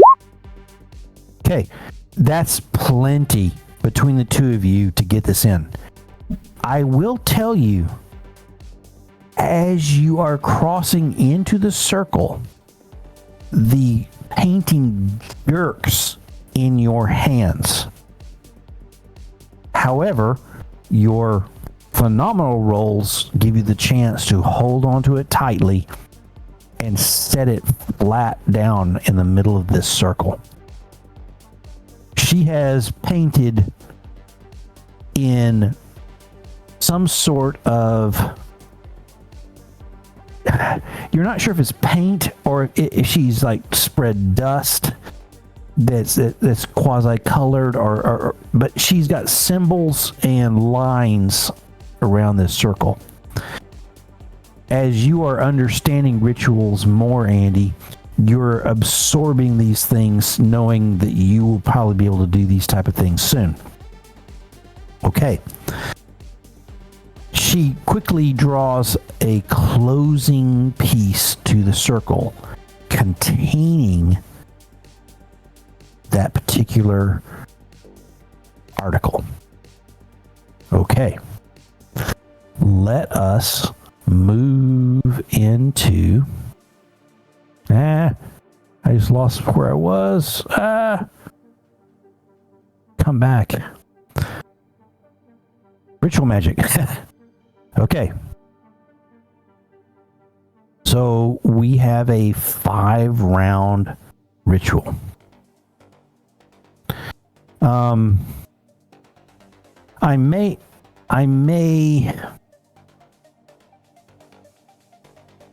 I'm thinking about abbreviating this for several reasons. Partially because there's some other things I'd like you to do in the game.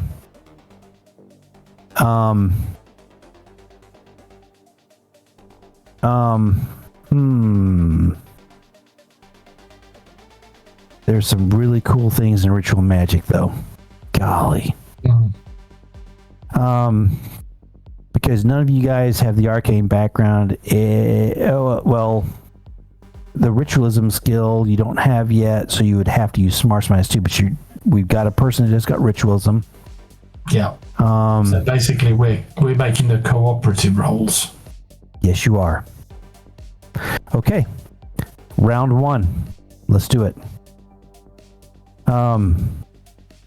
What I'm going to do, I am going to, because of how this works, I am going to draw cards for you guys. Okay? Mm-hmm. So, Andy, Ace of Diamonds. Fish. Ace of Diamonds. Okay. Do you want to bring up the tracker? Yeah, I do. Damn it. What? I do. No, I do. Turn order. Are we going to need... Is it there? Tokens? Yeah, it's there. Yeah, you got to have your tokens. I apologize. Let's see here. Now, I'm also going to ask, is this as normal rules apply? So if I get an under 5, I can ask you to re-roll it. The reason I ask is because Andy normally gets 2 cards and you didn't give him 2 cards there. Yeah, that's fair enough. Let me. I'm trying to do something I wasn't quite ready for. So let me. Then should you be getting the 3 of diamonds as your second card? You're on the East Texas University map. I need to get your characters, so I will go to. I know what I'm going to do. Sorry about that. Sometimes I'm a little bit behind on what I want to do. Okay, so I will now move across to, and probably wise for me to leave your characters on this screen, just because we're on this screen a lot as we're talking about different things.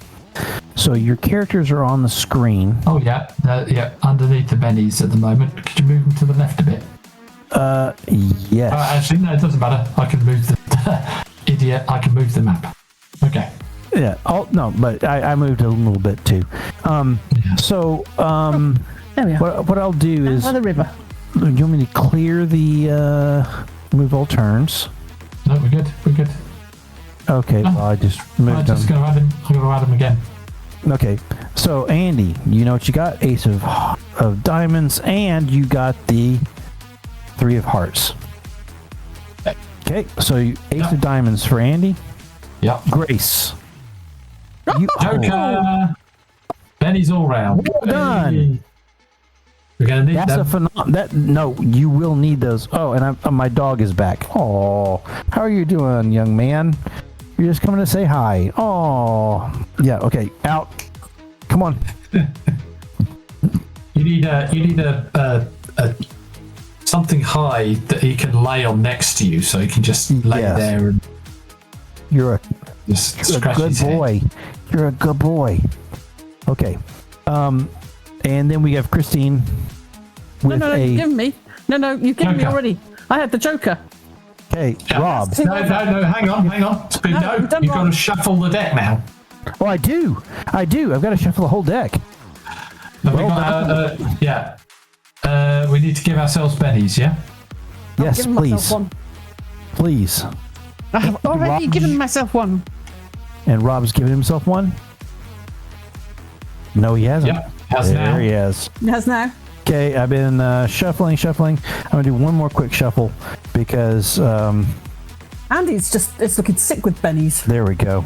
I have all the bennies. Overflowing with bennies, he is. All right. I'm going to need them. Who are we missing? Charles. Boom. No, we've done him. 3 of diamonds. Ace of hearts. No, he did get the 3 of diamonds because... You gave him 3 of diamonds. No, he's not got the 3 of diamonds because Anthony had to shuffle the deck. He pulled that out of the deck before he shuffled. No, he didn't. That was the 3 of hearts. Anyway, okay, he's now got the Ace of Hearts. Ace of Hearts. We'll give him the Ace of Hearts. It's fine. But he didn't. And there is another one that's there for the 6 of clubs, and I don't have anything for that. We just know it's last. That's the scarecrow.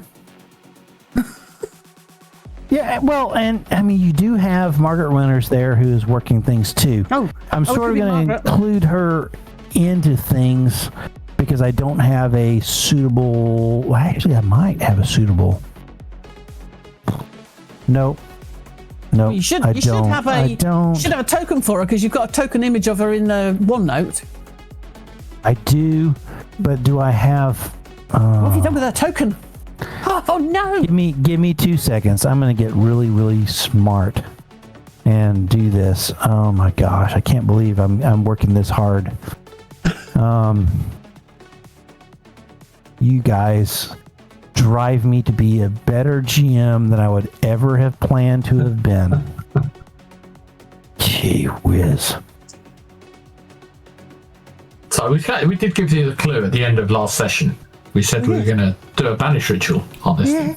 Yes, you did. Sure we did. Yes, you did. I just feel sorry for you, Anthony, because we expect perfection and you get us 3. Yeah. Yeah. That's very true. So Margaret Winters got, what was that? The 6 of clubs. Yeah. 6 clubs. Boom. And then I will, because you guys are gonna play this type of game with me,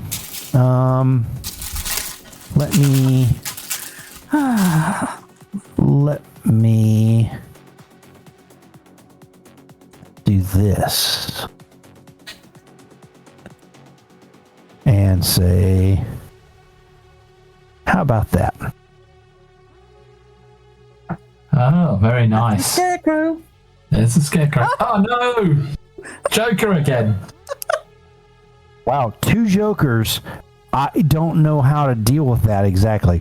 So what I do is, who drew the Joker? Me. Grace.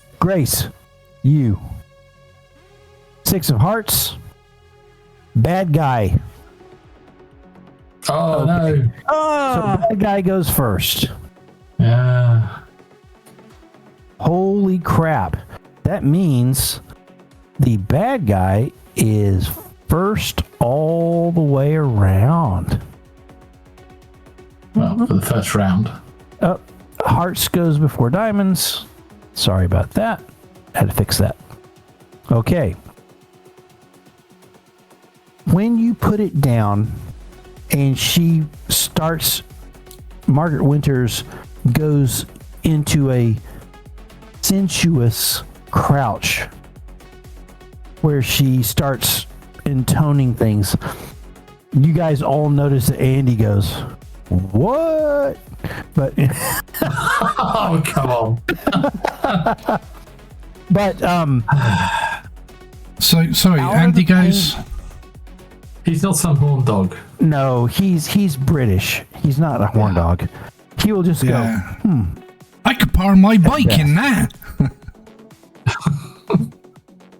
he might go hum at best and in his lips.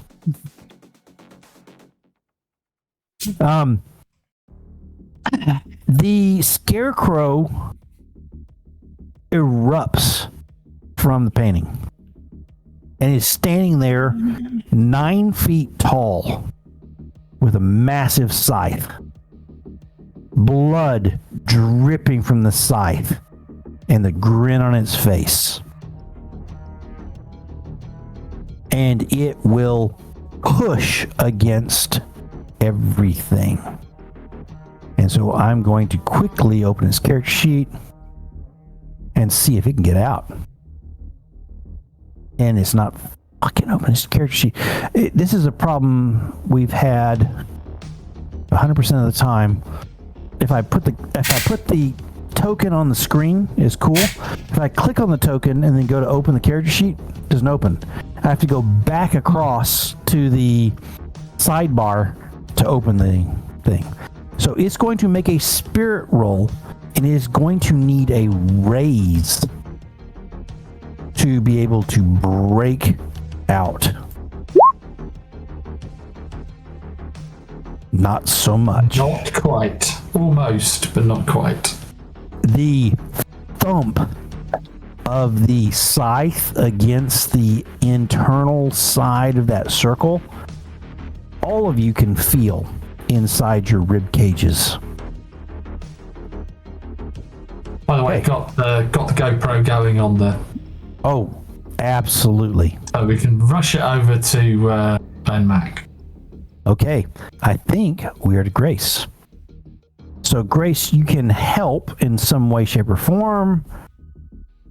I'm not sure quite how that works. It is, you can do an action that will help the young lady in the diaphanous robe. So if you can think of something that you can do that helps reinforce the circle, that is a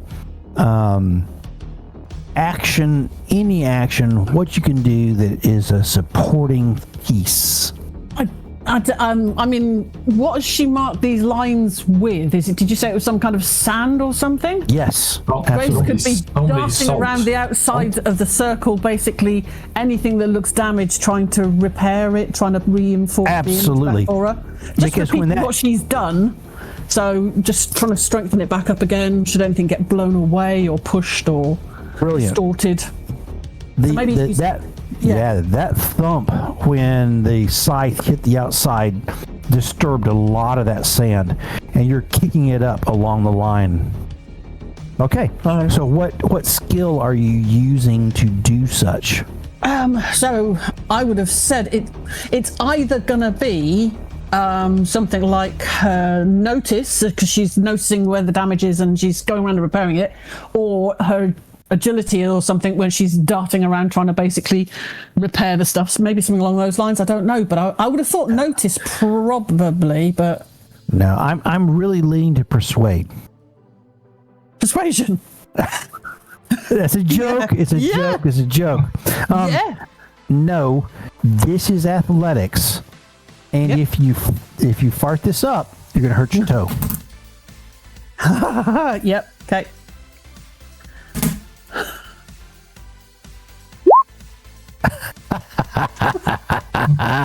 Benny? Can I spend a penny? Yep. Yes, you may. I'm spending a penny. Let's try that again. There we go. Better. Okay. So as you are hobbling along with that dang boot, goodness gracious, trying to kick with the left foot. What kind of mean, evil person would give me a boot? That's such an important love part of my the boot. life. Grace has put little wheels on the bottom of it. So with your left foot, your actually, was it your left foot or your right foot that you hurt? Left foot hurt. Left foot. Okay, so with your right foot, you're trying to push the sand back up where it's been blown out from that push from the scythe. You scoot along the edge, and you have done some goodness to help. Okay. Charles.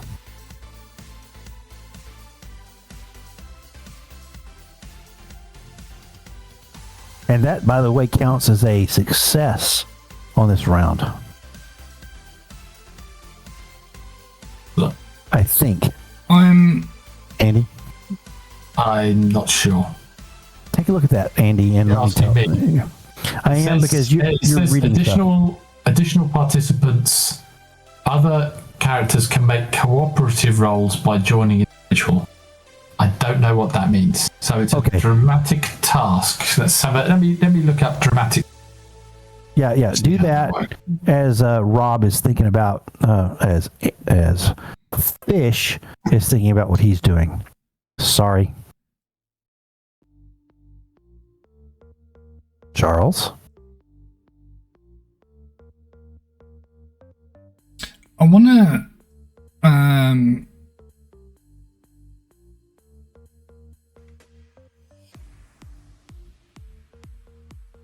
so little I could do here, but there is a scarecrow person with a large scythe that's just appeared out of a painting. Oh yeah. I'm going to see if I can delay it. And what? I'm going to see if I can delay it. Delay. Yes. Delay it. How? So I'm going to get close, not right up against the sand, rock salt, but close enough. How far away is it from me? So it's a 15-foot square. So you think if it, a circle, so from the midpoint, it's 7 feet diameter, or oh crap. Anyway, you can get right next to it. Once again, describe what you're trying to do, and let me talk. I'm thinking it will be 2 yards. Yeah. So yeah, it's got that's like a square 8 and a half, foot, isn't it? Yeah, that's like 8 foot, 2 yards, isn't it? Yeah, it's like a square and a half to the middle.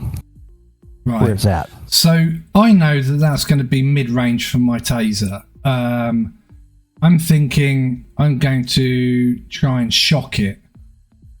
If it hits, Okay. it might Okay. Be still for a round.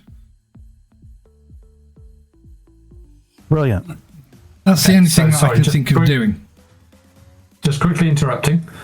So the Savage World rules say that the tasks are resolved task tokens. Fuck. So they're obviously differently structured. Okay. In here, but in those rules, task tokens can be acquired by anyone that the GM rules can assist in some fashion. Okay. You just acquire a certain number of task tokens to succeed. And so that's sort of what we're doing. And so that makes it. But in successes, yeah. A success or a raise is obviously Okay. success as well. However,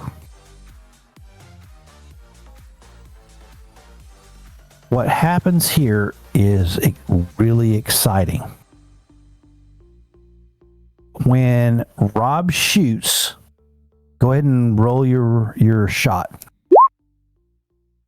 Okay. You I hit. hit it. It really doesn't do anything. This appears to be something that this creature is immune to. But those wires crossing the barrier, this creature leaps out of the circle. Okay. It lands crunch on the other side of Fish, about almost in reach with that massive bloody scythe that it's got. And it's Andy's turn. And you hear Margaret Winters scream. Yeah.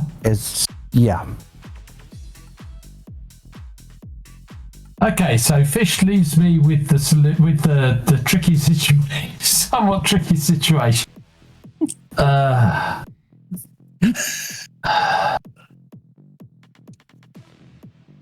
This thing is fully corporal in your world at this point. There's straw falling off of it onto the ground. So it's immune to electricity. Yes. Oh God, hang on. I'm not prepared for this at all. I gotta look stuff up.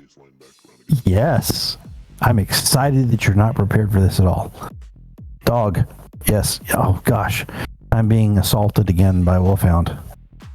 Yeah. Oh, your head is the size of a regular dog. Oh gosh. Oh, crap. Sorry. Okay. Didn't mean to roll that. Yeah. I'm trying to work out how we can force it back into the circle. Oh. I don't know what to do. Some sort of push, shove. There is a grapple. So do a quick look on grapple. Grapple? Does that have? There is something in there. So once again, I am sadly not the brilliant rules genius, but as you're looking at this, if you make a strength roll against it, no, it's athletics. We can see if you have a hold of it to where you can do something with it. Keep looking for the rules, but I think it's an athletics roll to grapple. Yeah. Crush, hold. Keep looking, and we will do something like that.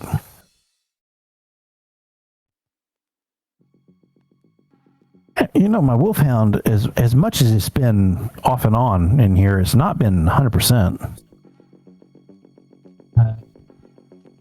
Yeah. He's a good boy. Push. Here we go. Sometimes characters may want to push a foe. Page 104. Wonderful. I love this. It's a opposed roll of strength. Opposed roll of strength. So Andy being the weakest character. I love it. A character who successfully must make an athletics roll. Be knocked prone. So you have to. If the attacker runs at least 2 inches before +2 to his. Or the attacker may roll athletics instead of. Okay, very good. Right. So Andy is going to run at this thing. He's going to back up. I mean, I don't know what the distance. That's fair enough. We assume the room's big enough, and he's got enough move that he can basically. He's got 6 pace. He can, even if he's standing right next to it. I'm gonna just crash into this guy. Yeah. So athletics roll +2 against. Yeah. Against either strength, athletics, depending whichever one you want to use. Strength. So give me yours. Okay. Do you want to do anything with that? Do you want to? Well, that is no. Yep. I mean, that's pretty decent. Actually, no. I will. If I spend a penny, I've got to use. Thing is, it might go worse. You have got a success. Yeah, that's it. Exactly. I'm going to go with that +2, so 7. Oops. Oh, come on. Oops. And he bounces off. Yes. Andy bounces off. That sucks. Sorry. Yeah. So it is firmly outside of the circle with this massive scythe as Andy crashes into it and bounces off. I'm not going to say go prone or anything stupid like that, but you bounce off and you're 1 square-ish away. So you're well within its 2 square reach of scythe. So is Fish. So are all of you. Margaret. She is going to attempt a... Let me really quickly try something with her. Oh, crap. I just messed that up.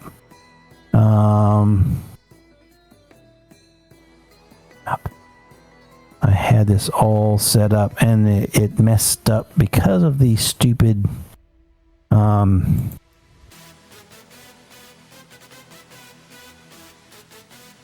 character sheet. Why won't you do it?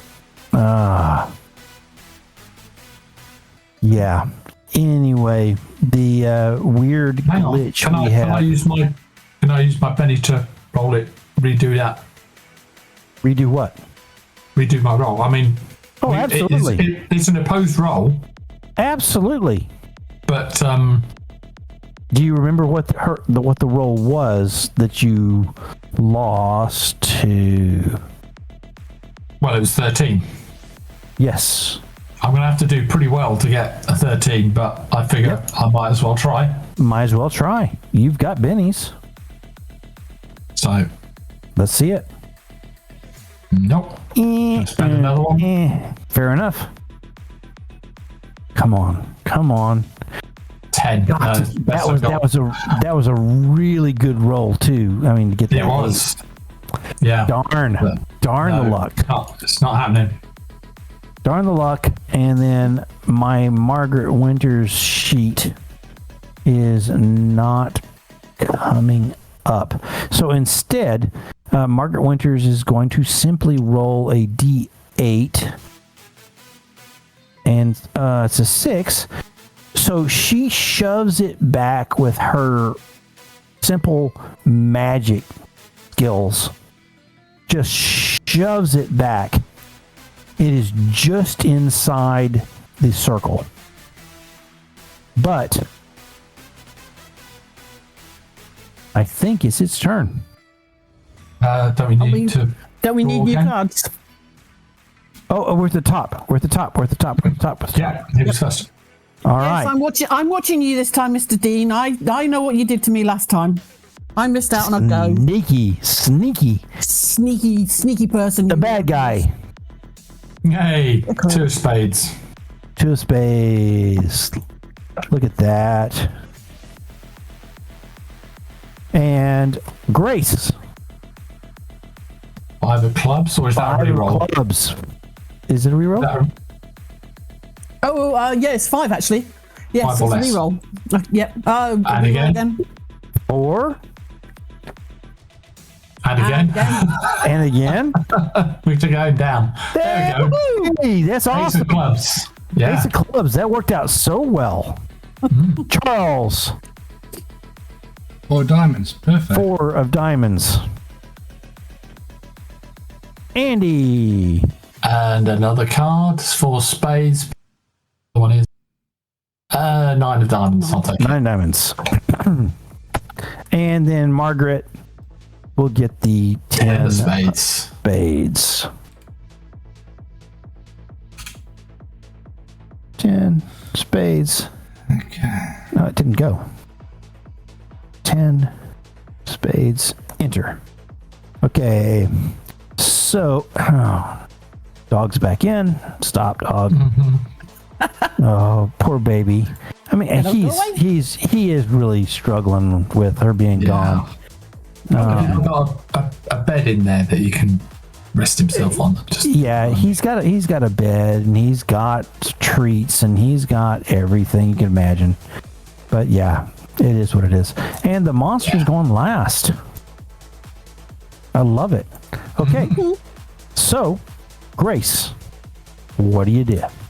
So obviously, where they've scuffled their way, pushing him back through, he probably was resisting. So he's probably damaged the line. So she's going to dart around and try Absolutely and fix that line again. Fix that line Perfect. up. Seal him back in. perfect. Okay, happy with that? I am very happy with that. That's good. Yeah, and you've knocked it all back perfectly where it needs to go. So is that 2 successes we've got now? Yes. Okay. Yes, it is. As we move across this. Okay.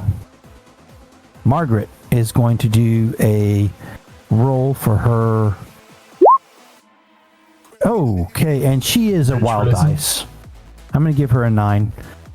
So she is sealing up this thing as best she can.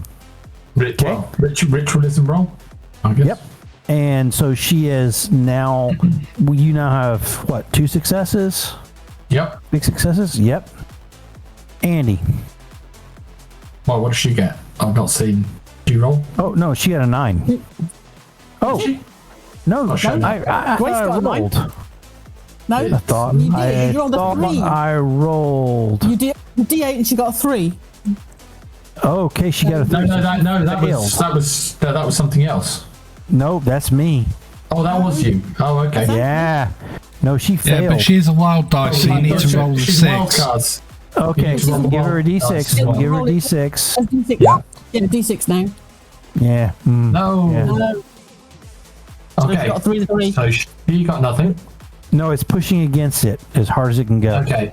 Andy can he use his occult? Yes, you may. He uses occult to Suddenly you're just things. like, try and work out its weakness and maybe give some help to Margaret. very good. There's a success. Okay, that's 3. Pushing it further in the circle. Yeah. However, the way you describe that, your ritualism seems to combine with hers in a twisting vortex that is got some implications on how you feel about each other at the end. Charles. Yes. No, the cat's going to have fun with that. Don't taser it. Don't cross the circle. Get it again. He's like, I'm going to get it again. Yeah. I'm going to get a gun. How about if he tasers himself? Would that help us out? Yeah. No, I he's know gonna what taser always Margaret works. I know what always works. It's my go-to. I'm going to tase Andy.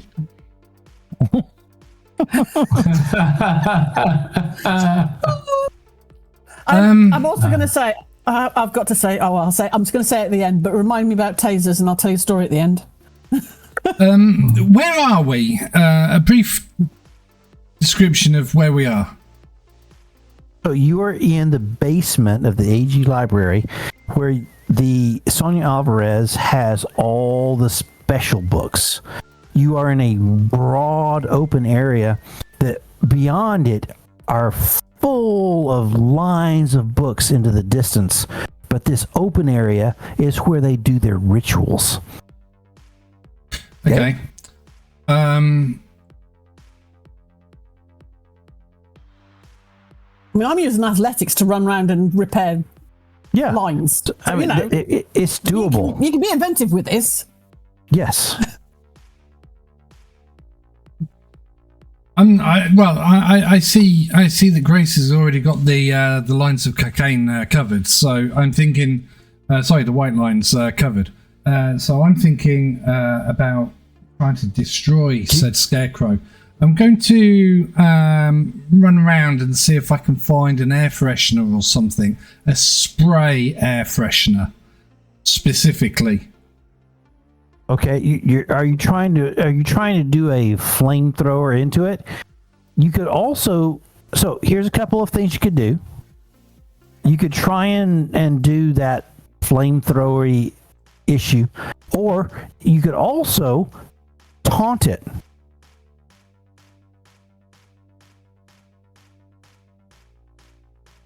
And try and impose something on it. Try and impose a fail, right? Because just like when you're doing draws when we're playing the Old West game, you can try and impose a situation on it. Are you going to try? I don't have taunt. You can. But I can persuade it to sit there and let us remove it from this plane of existence. Well, okay. I mean, you're going to have to really figure out a persuade. But good grief, the dog he loves his voice. Can you hear that? No. Thank heavens you can't hear that. He is. It sounds like monsters are screaming in the background. But, oh gosh, he's a big boy. So, Rob, what would you like to do?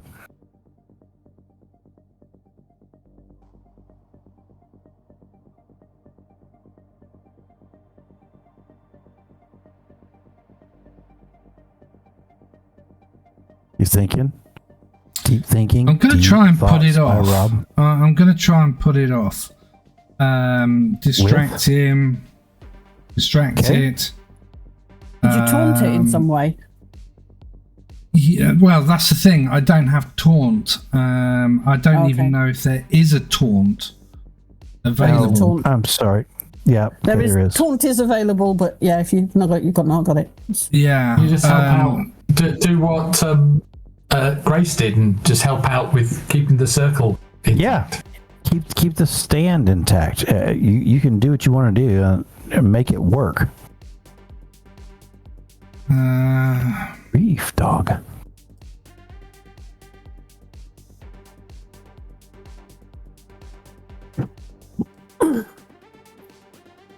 So, by the way, team, I have no female counterpart at the house. Yeah, tonight. I'll have to do So something I can go mundane slightly further, as necessary.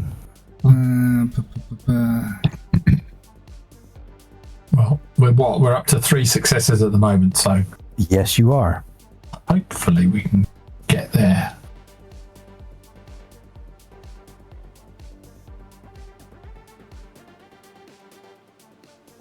Actually, I'm going to. What the hell was that flashed up on my screen? Yeah. Oh. You gads. Good grief.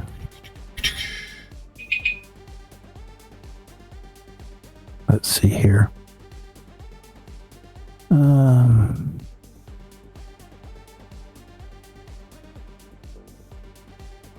What's it gonna do? How about if you try and heal Margaret? I don't know, massage her brain, make her feel better. Let's try some healing. Lots of thoughts going on. Lots of thoughts. Good grief. I'm trying to work out what I can use to actually be beneficial. The only thing. Can you guys let me pause for a minute to deal with a dog issue? Right, so I'm going to use repair to try and repair the rock circle or whatever the material is, but I'm going to do it opposite to Grace, and I'm going to move in the same direction as Grace. So basically, there's 2 of us doing the whole half a piece at a time. Brilliant. Roll. Well, it's There it not is. a failure. There's success. It's a 5. Success. Yeah, Absolutely. There How many you go. successes? How many That's successes? 4 How many now. rounds? How many rounds? 3. 2 rounds. Okay. 3 rounds. Okay. No, 3 rounds. We're at the 2. Yep. This is the second round. Second round. Yeah, no, you're right. Second round because we've only done Brilliant. the cards once. Okay. And now it's Duty's turn. Okay. What it's going to do is it is once more going to strike out as hard as it can against the bounds around it. And I'm going to give it a roll, understanding that, successes are breaking down the wall around it to get out to the world. And it busts through in a point and tries to step out. And we are to the next card set. Hey. Grace. Queen of clubs. Queen of clubs. Margaret. 7 of spades. Okay. Done. Thank you. And I need to roll down and see who's Andy. Jack of spades. Or 2 diamonds. Jack of spades, I'll take. okay. Charles. Queen of spades. Holy crap. I mean, I've got this whole stack of cards and I'm throwing out all these face cards. face cards. Yeah, that's brilliant. Okay. So let's the creature. Scarecrow. Oh yeah. Sorry. The creature. Let's see what the creature does. 3 diamonds. Yeah. 3 of diamonds. Oh. Once again, the cards have conspired against the monster. Great. Let me just check. We did shuffle after the monster's Joker, didn't we? Yeah. Okay. That's fine. Queen. So, Queen of Spades. Queen of spades, Queen of clubs, Jack of spades, 7-3. Boom. We're on it. Charles, what do you do? It's trying to step through the hole. Okay. Don't taste of it. Am I?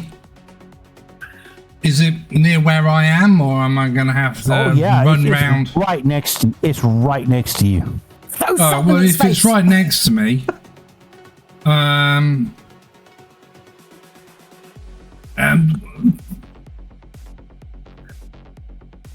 It's trying to step out, right? What? It's trying to step out. Oh yeah, it is. It's already got a leg out. In that case, I'm going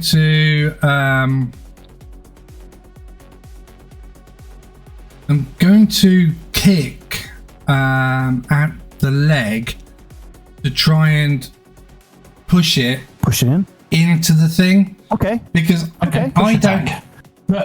Yeah. You can do what I did. If you get a 2-inch run up, you can make an athletics or a strength check at +2. Yep. That's the thing. We didn't have the barrier fully up when you did that. Well, actually, we did, but it came outside the barrier, didn't it? Because I tased it and it jumped out. Yeah, it jumped out. It's the same and then thing, Margaret man. got him back in. Just go back up and then smash it. Yeah. If there's enough body for me to actually do it on the outside without my hands having to go through the barrier, then that's exactly what I will do. Yeah. Okay. I would push it. Yeah.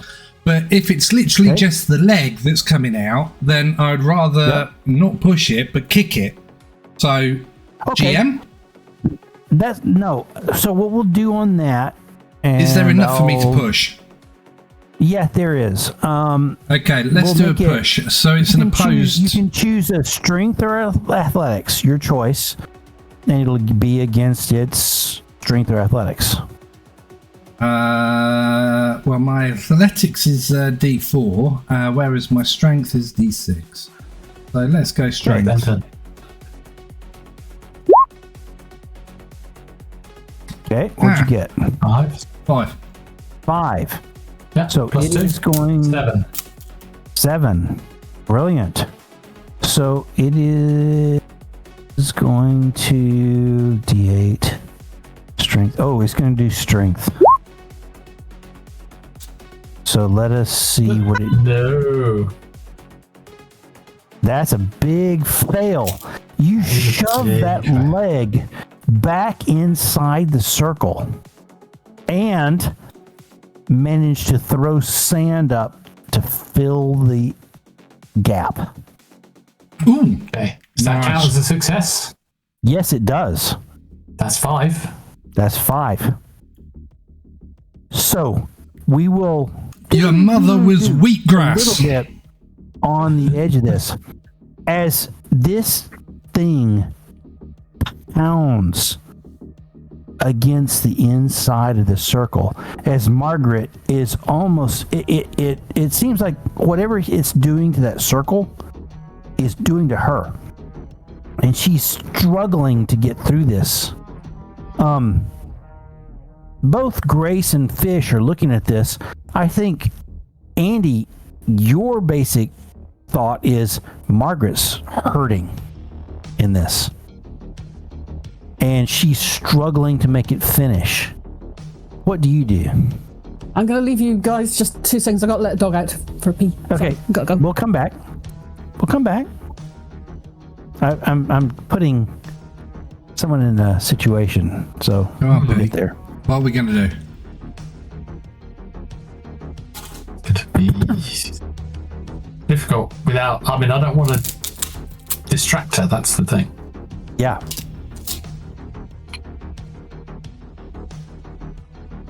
And if you think that I'm pushing you towards a relationship with Margaret, I mean, maybe. You absolutely are. I mean, yeah, I mean, absolutely. It could be. I mean, she's really a fun one, but we'll see. I mean, there's plenty of other things that we could do. She's older than you. She's almost a grown up. Holy crap. You know, but in more ways than one.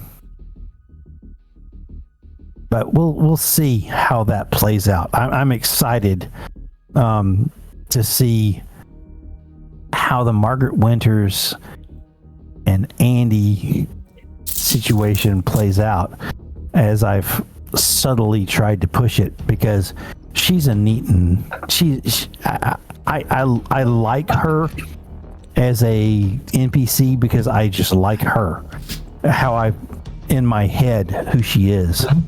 But we'll see. Okay, are we back? I'm back. Although Right, I've I've just got deja vu going through my head at the moment, because last time Margaret struggled right at the very end, and she let the bloody crab thing out, and it sliced me open. This fucker's got a scythe. He did. Oh yeah, he He'll does. slice me in half. Could be. Okay. Andy's going to support Margaret with an occult roll. I love it. It's going to. So talk to me about that. Talk to me about it. Oh, that's brutal. You want to get a penny? Penny. Brilliant. There it is. There you go. What do you do that is cultish? No, and this is not anything about books. This is nothing. This is all about Andy's internal stuff. Okay. So Margaret is sitting cross-legged on the floor? Yes. Right. Andy's going to go and sit down cross-legged behind. Her arms are up, shaking, holding this thing. He's going to sit down cross-legged behind her, and he's going to take his right hand, place it gently in the middle of her back. Yes. And he's going to close his eyes, bow his head, and he's going to join the fight with her to support her willpower. There's sparks, and there's fire, and there's welding, and there's weird popping sensations inside you as you are holding her against a power that is exceptionally strong. You can feel words pushing down across her and into all of you. I will kill all of you before this is over. It is written in the stars.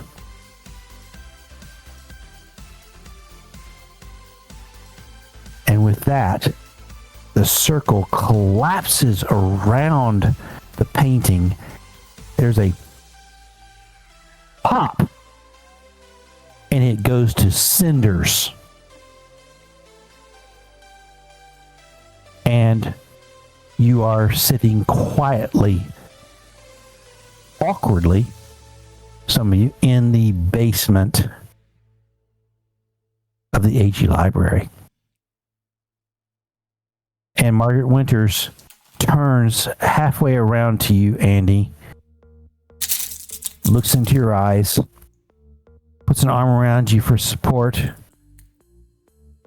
and that turns into a deep kiss. Ooh. And scene. And scene.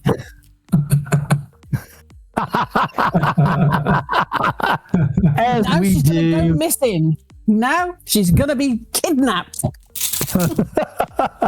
So, all of you, I mean, we're at the end of the night, and this was not at all how I had pictured this day going. Let's talk really quickly about where you are in the game and how you feel about where you're going, and things I may need to do, to get where we need to go. So let's start with Grace. You're in the shoe. Your sister is in situation. We're moving down this path. Yeah. Talk to me about where you're at mentally as a person, as Grace. Grace is finding this year very, very tough mentally. Very tough. You know, she's lost this guy that she was starting to find a connection with. Now she's family, her sister. Well, she's found this company that seems to be doing some really funky, evil things. And she thought was doing funky and evil things just to Andy, but now she's finding out that actually they're meddling in her life and her family's life. There's all this bugging going on. She's feeling really insecure at the moment, very much so. All of the people she would go to for support and help. So she would be somebody who would turn to the authorities. She would turn to the police. And Alvarez has been to see them and basically pulled that one out from underneath her. That rug's gone. There's no security or safety from the police anymore.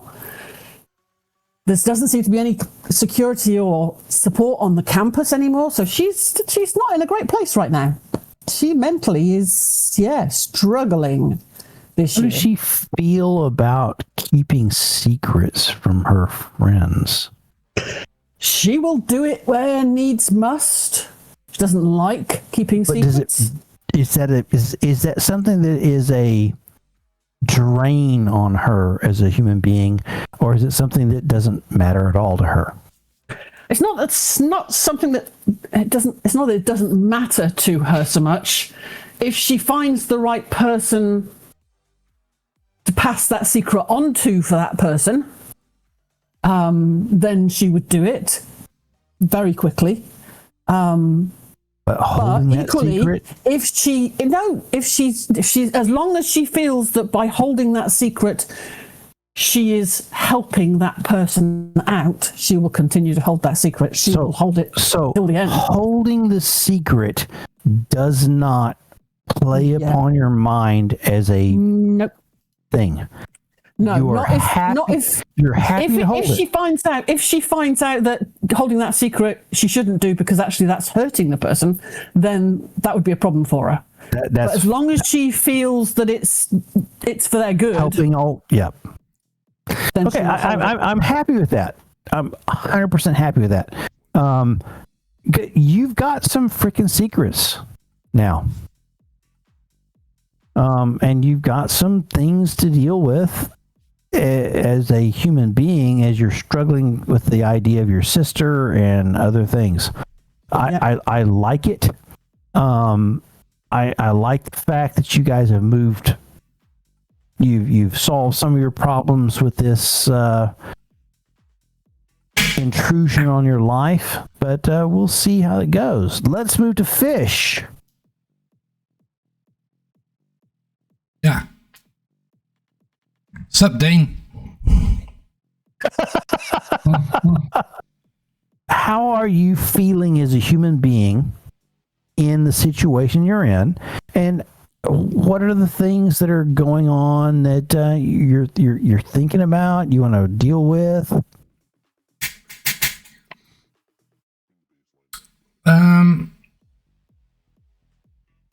Mentally, Fish isn't doing very well at all. He's not. He's come from Old Blighty all on his own. He's met up with 3 or 4 other people which he considers to be very good friends. Plus others like Manny and what have you. So it makes it makes the experience a little bit more tolerable. But then when all the shit starts happening, all the weird stuff and the stuff that he's kind of still taking it as a joke up until Jackson went. That's when this shit isn't funny anymore, and he can't really joke about this shit, but that's his coping mechanism. He makes light of stuff in situations that realistically sometimes the most sane person would go, now's the time to shut up. Well, you know, the more preposterous the situation, the more Fish can't actually control himself. He's just got to go, you're fucking kidding me. You know, this is better than seeing a badger's tail set on fire, you know, or something equally as absurd. But when Jackson went, that was the turning point. Then Andy, who is Fish's closest male friend on this continent. Mm-hmm. Fish Fish's life is just going in a completely different direction than what he'd planned to do. And at this moment in time, I don't see what I want to do when I grow up as being on the cards, because stabbed, shot, I just need poison, and then I've got all three. You know, and if I survive university, you know, I think I'll just take the fact that I survived as the fact that I've got a doctorate and master's degree and all the rest of it, because survival is basically what he's trying to do. He's tried to get some normal. How do you say it? He's tried to be normal with Rennie. Yeah, he's tried to get that through a relationship with Renee. I have a question. I have a question there. Is that relationship based on you trying to get normalcy?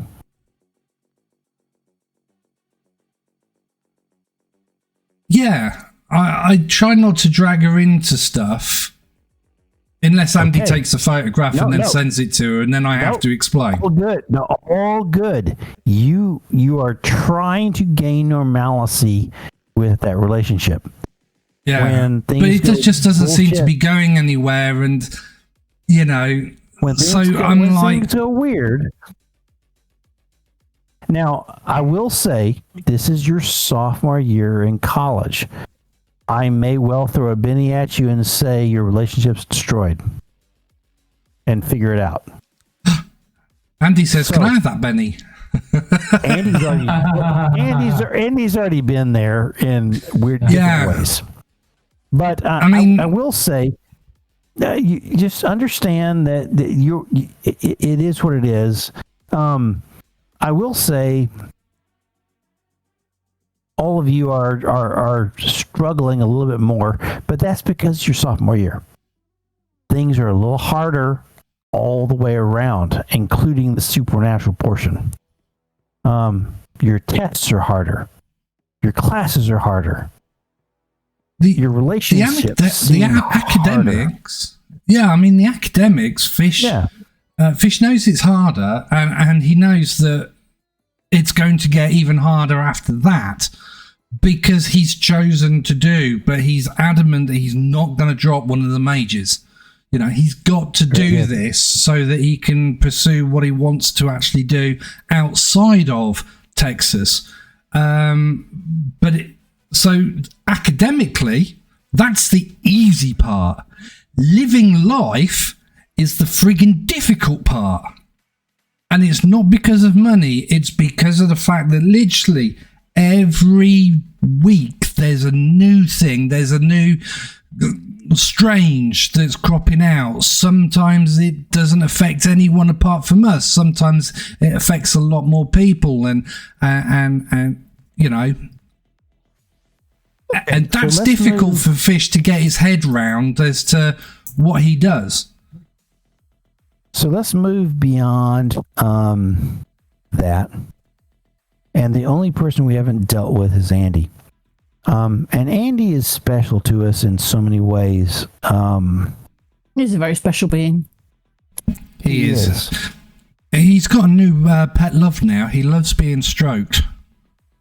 So, no, especially on the tummy. This is difficult. And I will give... Do you authorize me to give you another Benny to carry on, Andy? Go on then. Okay. Do what you will with me. Next time... and that's fair, because I am asking to fart around with him as a human being. But I'll give him a Benny that he can carry on from now on, until he spends it. I think... Come when you say spend it, that's not. It means that next week I'll get 3 bennies plus an extra. Yes. But then if I spend 3 bennies, still got the extra. First. We haven't gone through that. I think the first one that goes is that one. Well, no. Then it's no point. Because I've already spent all my bennies, so it's I'm fairly happy to play games with bennies as far as giving you things, but I think oof, and the rest of you as players can correct me and make me and say if you think I'm wrong. That I really think that Andy wakes up next to Margaret Winters in her apartment. Okay. No, I'm asking the rest of the players. Do you think that's wrong? Do you think I think you're wrong. Yeah, I think you're wrong. I think Margaret Winters wakes up next to Andy in his dorm room. Oh my gosh. Wow, that would be that's not going to work. I mean, a bunk bed? No. Oh, I know. With your friend. A top bunk bed as well. Yeah. But Andy, you know full well that Margaret has 2 very comfy pillows. She'd have to wake up on top of Andy. Oh, yes, she does. But no, I think she's got by far the most comfortable and occupied room. Yeah. So no, I think it is. It truly is in her apartment across town. And I would like you, before we finish the night, to tell us how you wound up there. Well, he was obviously helping her back. She was hurt. Stop! Ritual. Stop! To do. I mean, there's Pete, and then there's Pete's comfort zone, and you've just gone. Stop! All of you guys, stop! This is his thing. Oh my gosh! All of you are jumping in like crazy animals. This is his role-playing event. Come on. Let this guy have his role-playing moment. Yeah. How do you holy crap. I mean, this was a significant emotional event. Yeah. With what happened. So what carries on? Yeah, so obviously they had the scene where they had the big kiss at the end. Yeah. There's an obvious they're both feeling this connection. Oh yeah. So, is it real? Is it not? Yeah. What? So Andy helps her put on a coat and her shoes. Yes. And then says, let me help you back to your place. Not intending anything funny about it. He's just being a gentleman. But Fish hears that. No, Fish is too busy. Fish is too busy helping Grace. No, I mean, I don't know how far. I don't know how far her place is. I don't know where she is. I mean, it's not down in the Jackson area that is sort of gross. It's right next to the university. It's a reputable establishment. It's the second floor of a quad block of apartments, that are 2 stories high. Yeah. So he will. I assume she's got a car. Yeah, absolutely. So he will help her in and drive her over. Okay. Do any of the other views think anything weird about this as it goes on? No. Okay, I help Grace, and I go, Grace. Help people out. Nope, nothing weird about it. You arrive at the other side. She says, "Thank you so much. I need to drive you back." Okay, well, I mean, if she doesn't offer to for him to come inside, then he. Well, she's just saying. I mean, should I take you back? That's okay. I can walk. Oh no!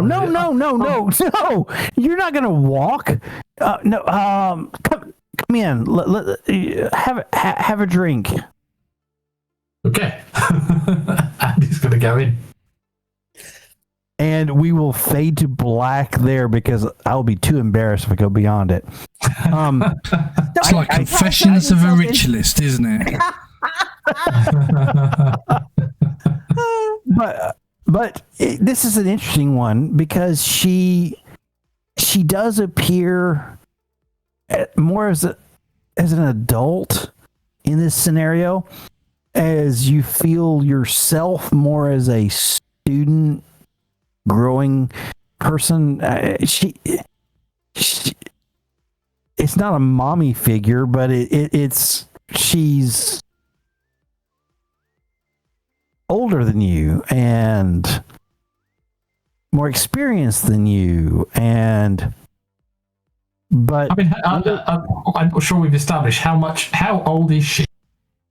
Probably, if she's a graduate student, so she's probably 23, 24.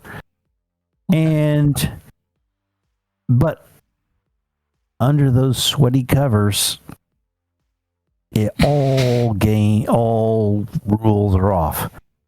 And when we come back, I thought you said you didn't want to. Later, old Hollywood rules, one foot on the floor. Absolutely. So when we come back later, we will understand that Andy has had a experience in his young life that will carry on in certain ways. Mm-hmm. Very, very interesting. I really didn't know how tonight was going to go. The toss that I gave to you for the engineering building, believe it or not, is the plot point campaign. Well, there we go. Yeah, but that'll wait. That will wait. Maybe. Absolutely. And I think that now we have you having the experience of a ritual. All of you have had the experience of ritual. So when you move forward, you can make decisions about that. I think as you all fall asleep tonight, each of you in your dorm rooms, except for Andy, who has the amazing comfort of a warm body next to him. Each of you, this creeping, sneaking feeling that there is a horrific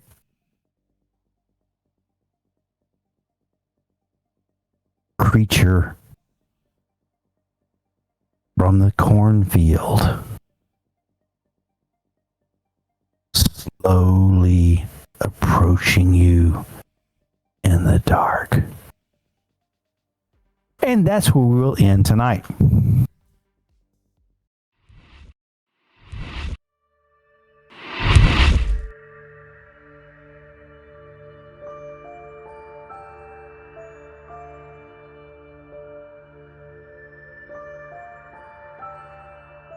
If you got all the way to the end, we appreciate your support. Thank you for watching the NVRA whilst we bring you content of different games. If you like what we have done, please like and subscribe.